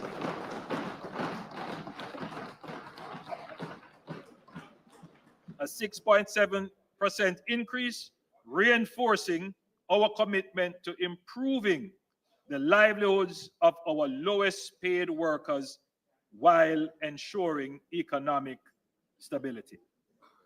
Madam Speaker, when my administration took office in 2016, the minimum wage was 16,200. This latest 6,200. I was just checking if you were listening. 6,200. This latest increase to 16,000 represents an unprecedented 158% increase over 9 years.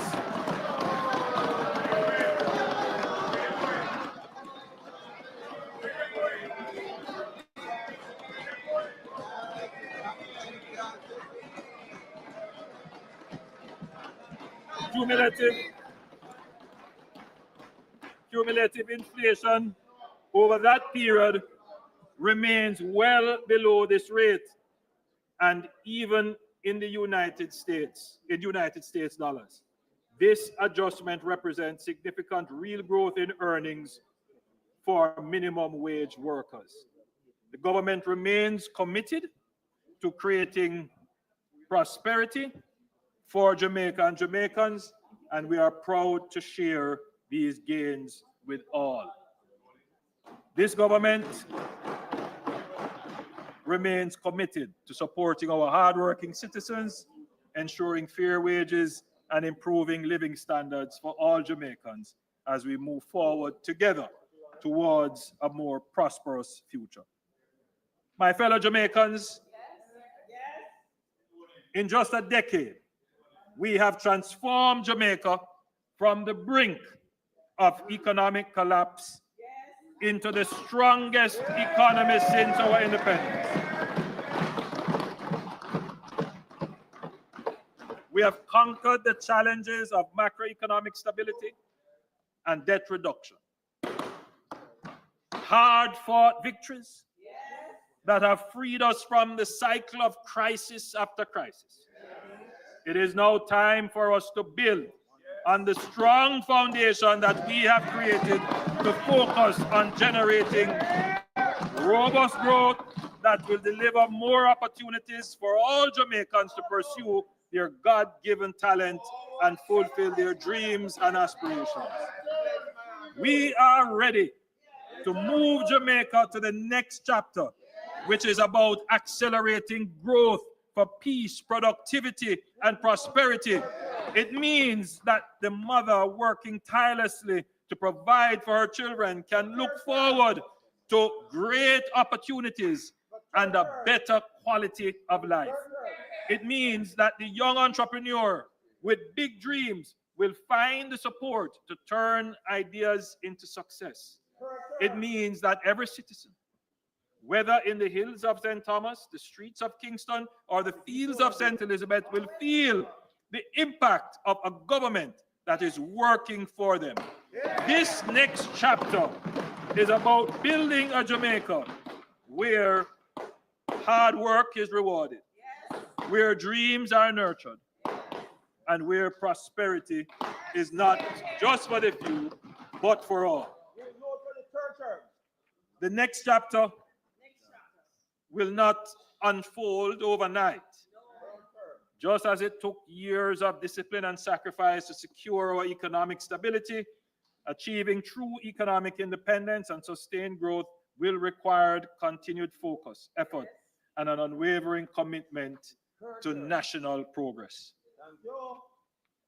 But history has shown that when we Jamaicans come together as one people, our resilience, determination, and spirit knows no bounds.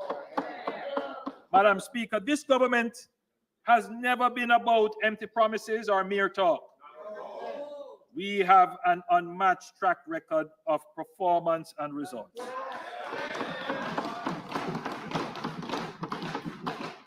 When the world faced the worst global health and economic crisis in 100 years, it was this government that led Jamaica through the storm, protecting lives, safeguarding businesses, and ensuring that our economy rebounded stronger than ever.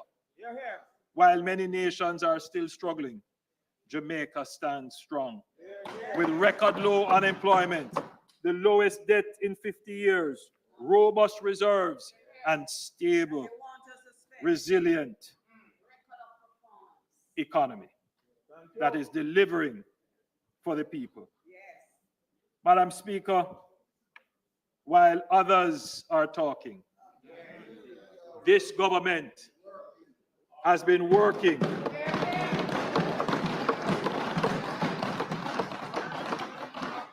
because, as Proverbs 14:23 reminds us, all hard work brings a profit, but mere talk leads only to poverty. The Jamaican people know who has delivered for them. The Jamaican people know who has steered this country through crises and into prosperity. Madam Speaker, the Jamaican people also know that the work is not yet done. I call on all Jamaicans at home and abroad to join us in writing Jamaica's next chapter. Let us together aspire for the greatness that is the endowment of our forebears. The greatness we know we have always been capable of, the greatness that has defined us throughout history, and the greatness that will propel us into the future of boundless opportunity. Let us move forward, not just with hope, but with action. Let us not just dream with our eyes closed, but envision and create the future with our eyes open. My fellow Jamaicans, now more than ever, I am convinced that Jamaica's best days are ahead of us.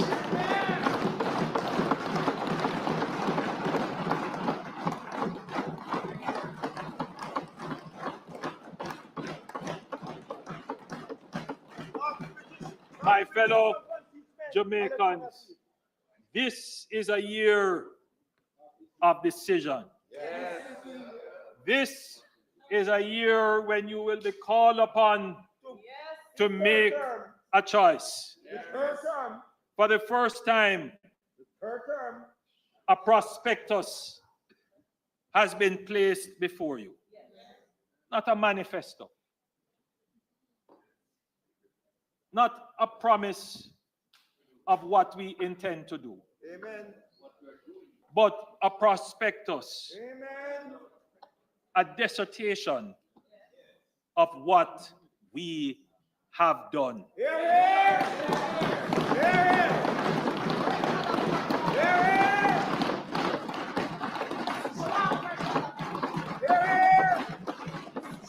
For the first time, you have a rational basis on which to judge options. The choice of selecting a government is always an emotional one. Sometimes it can be as emotional as your connection to a football team. But the consequence of supporting the wrong football team cannot compare to the anguish that you will suffer if you support the wrong government.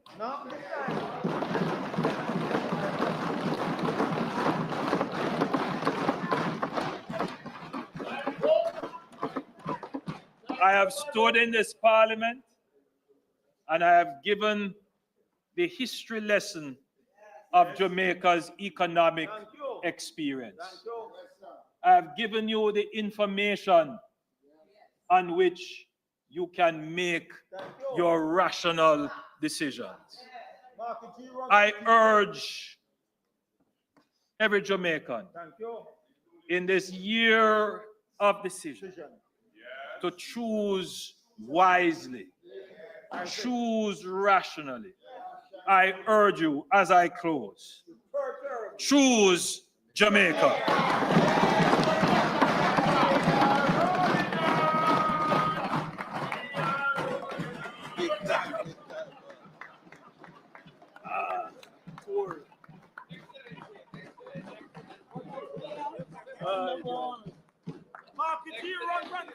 Massive tour. Wake up, man. I go up there.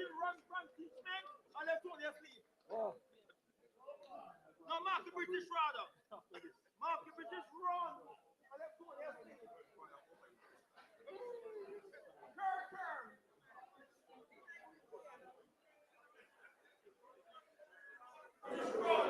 House Leader.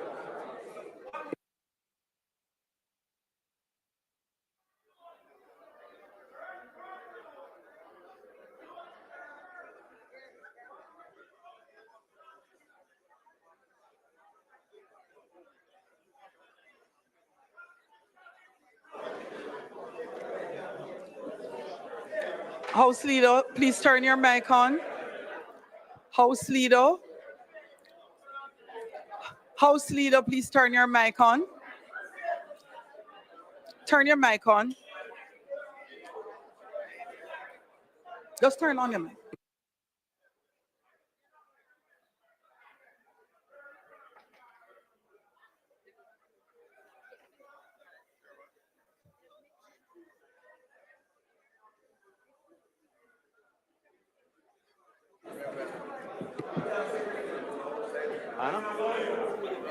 Yes.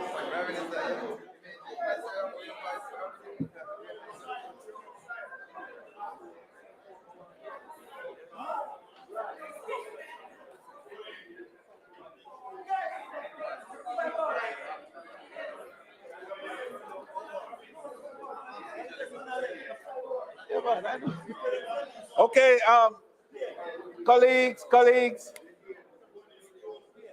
I just want to indicate that a bit of history, in addition to everything else, has been made today, because this was the longest budget presentation by a prime minister in this parliament, to my best knowledge. No, this is 5 hours plus. Yes. No. You started.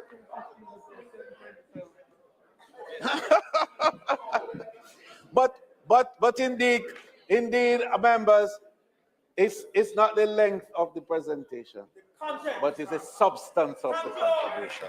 And so I, Madam Speaker, would ask that we suspend this element of the financial debate on the appropriations bill until Tuesday, March 25th, when the Speaker, who will close the debate, will be the Minister of Finance and the Public Service and Member of Parliament for St. Andrew Eastern, the Honorable Favour Williams. Please remain standing. Those in favor, please remain standing, House Leader. Those against, the ayes have it. House Leader. Madam Speaker, it's not intended to do any further business this evening. I therefore move that the House be adjourned until Tuesday, March 25th at 2 p.m. at the George William Gordon House. May it please you, Question is Madam that Speaker. this House do now adjourn until March 25th at 2 p.m. Those in favor? Those against? The ayes have it. This Honorable House now stands adjourned.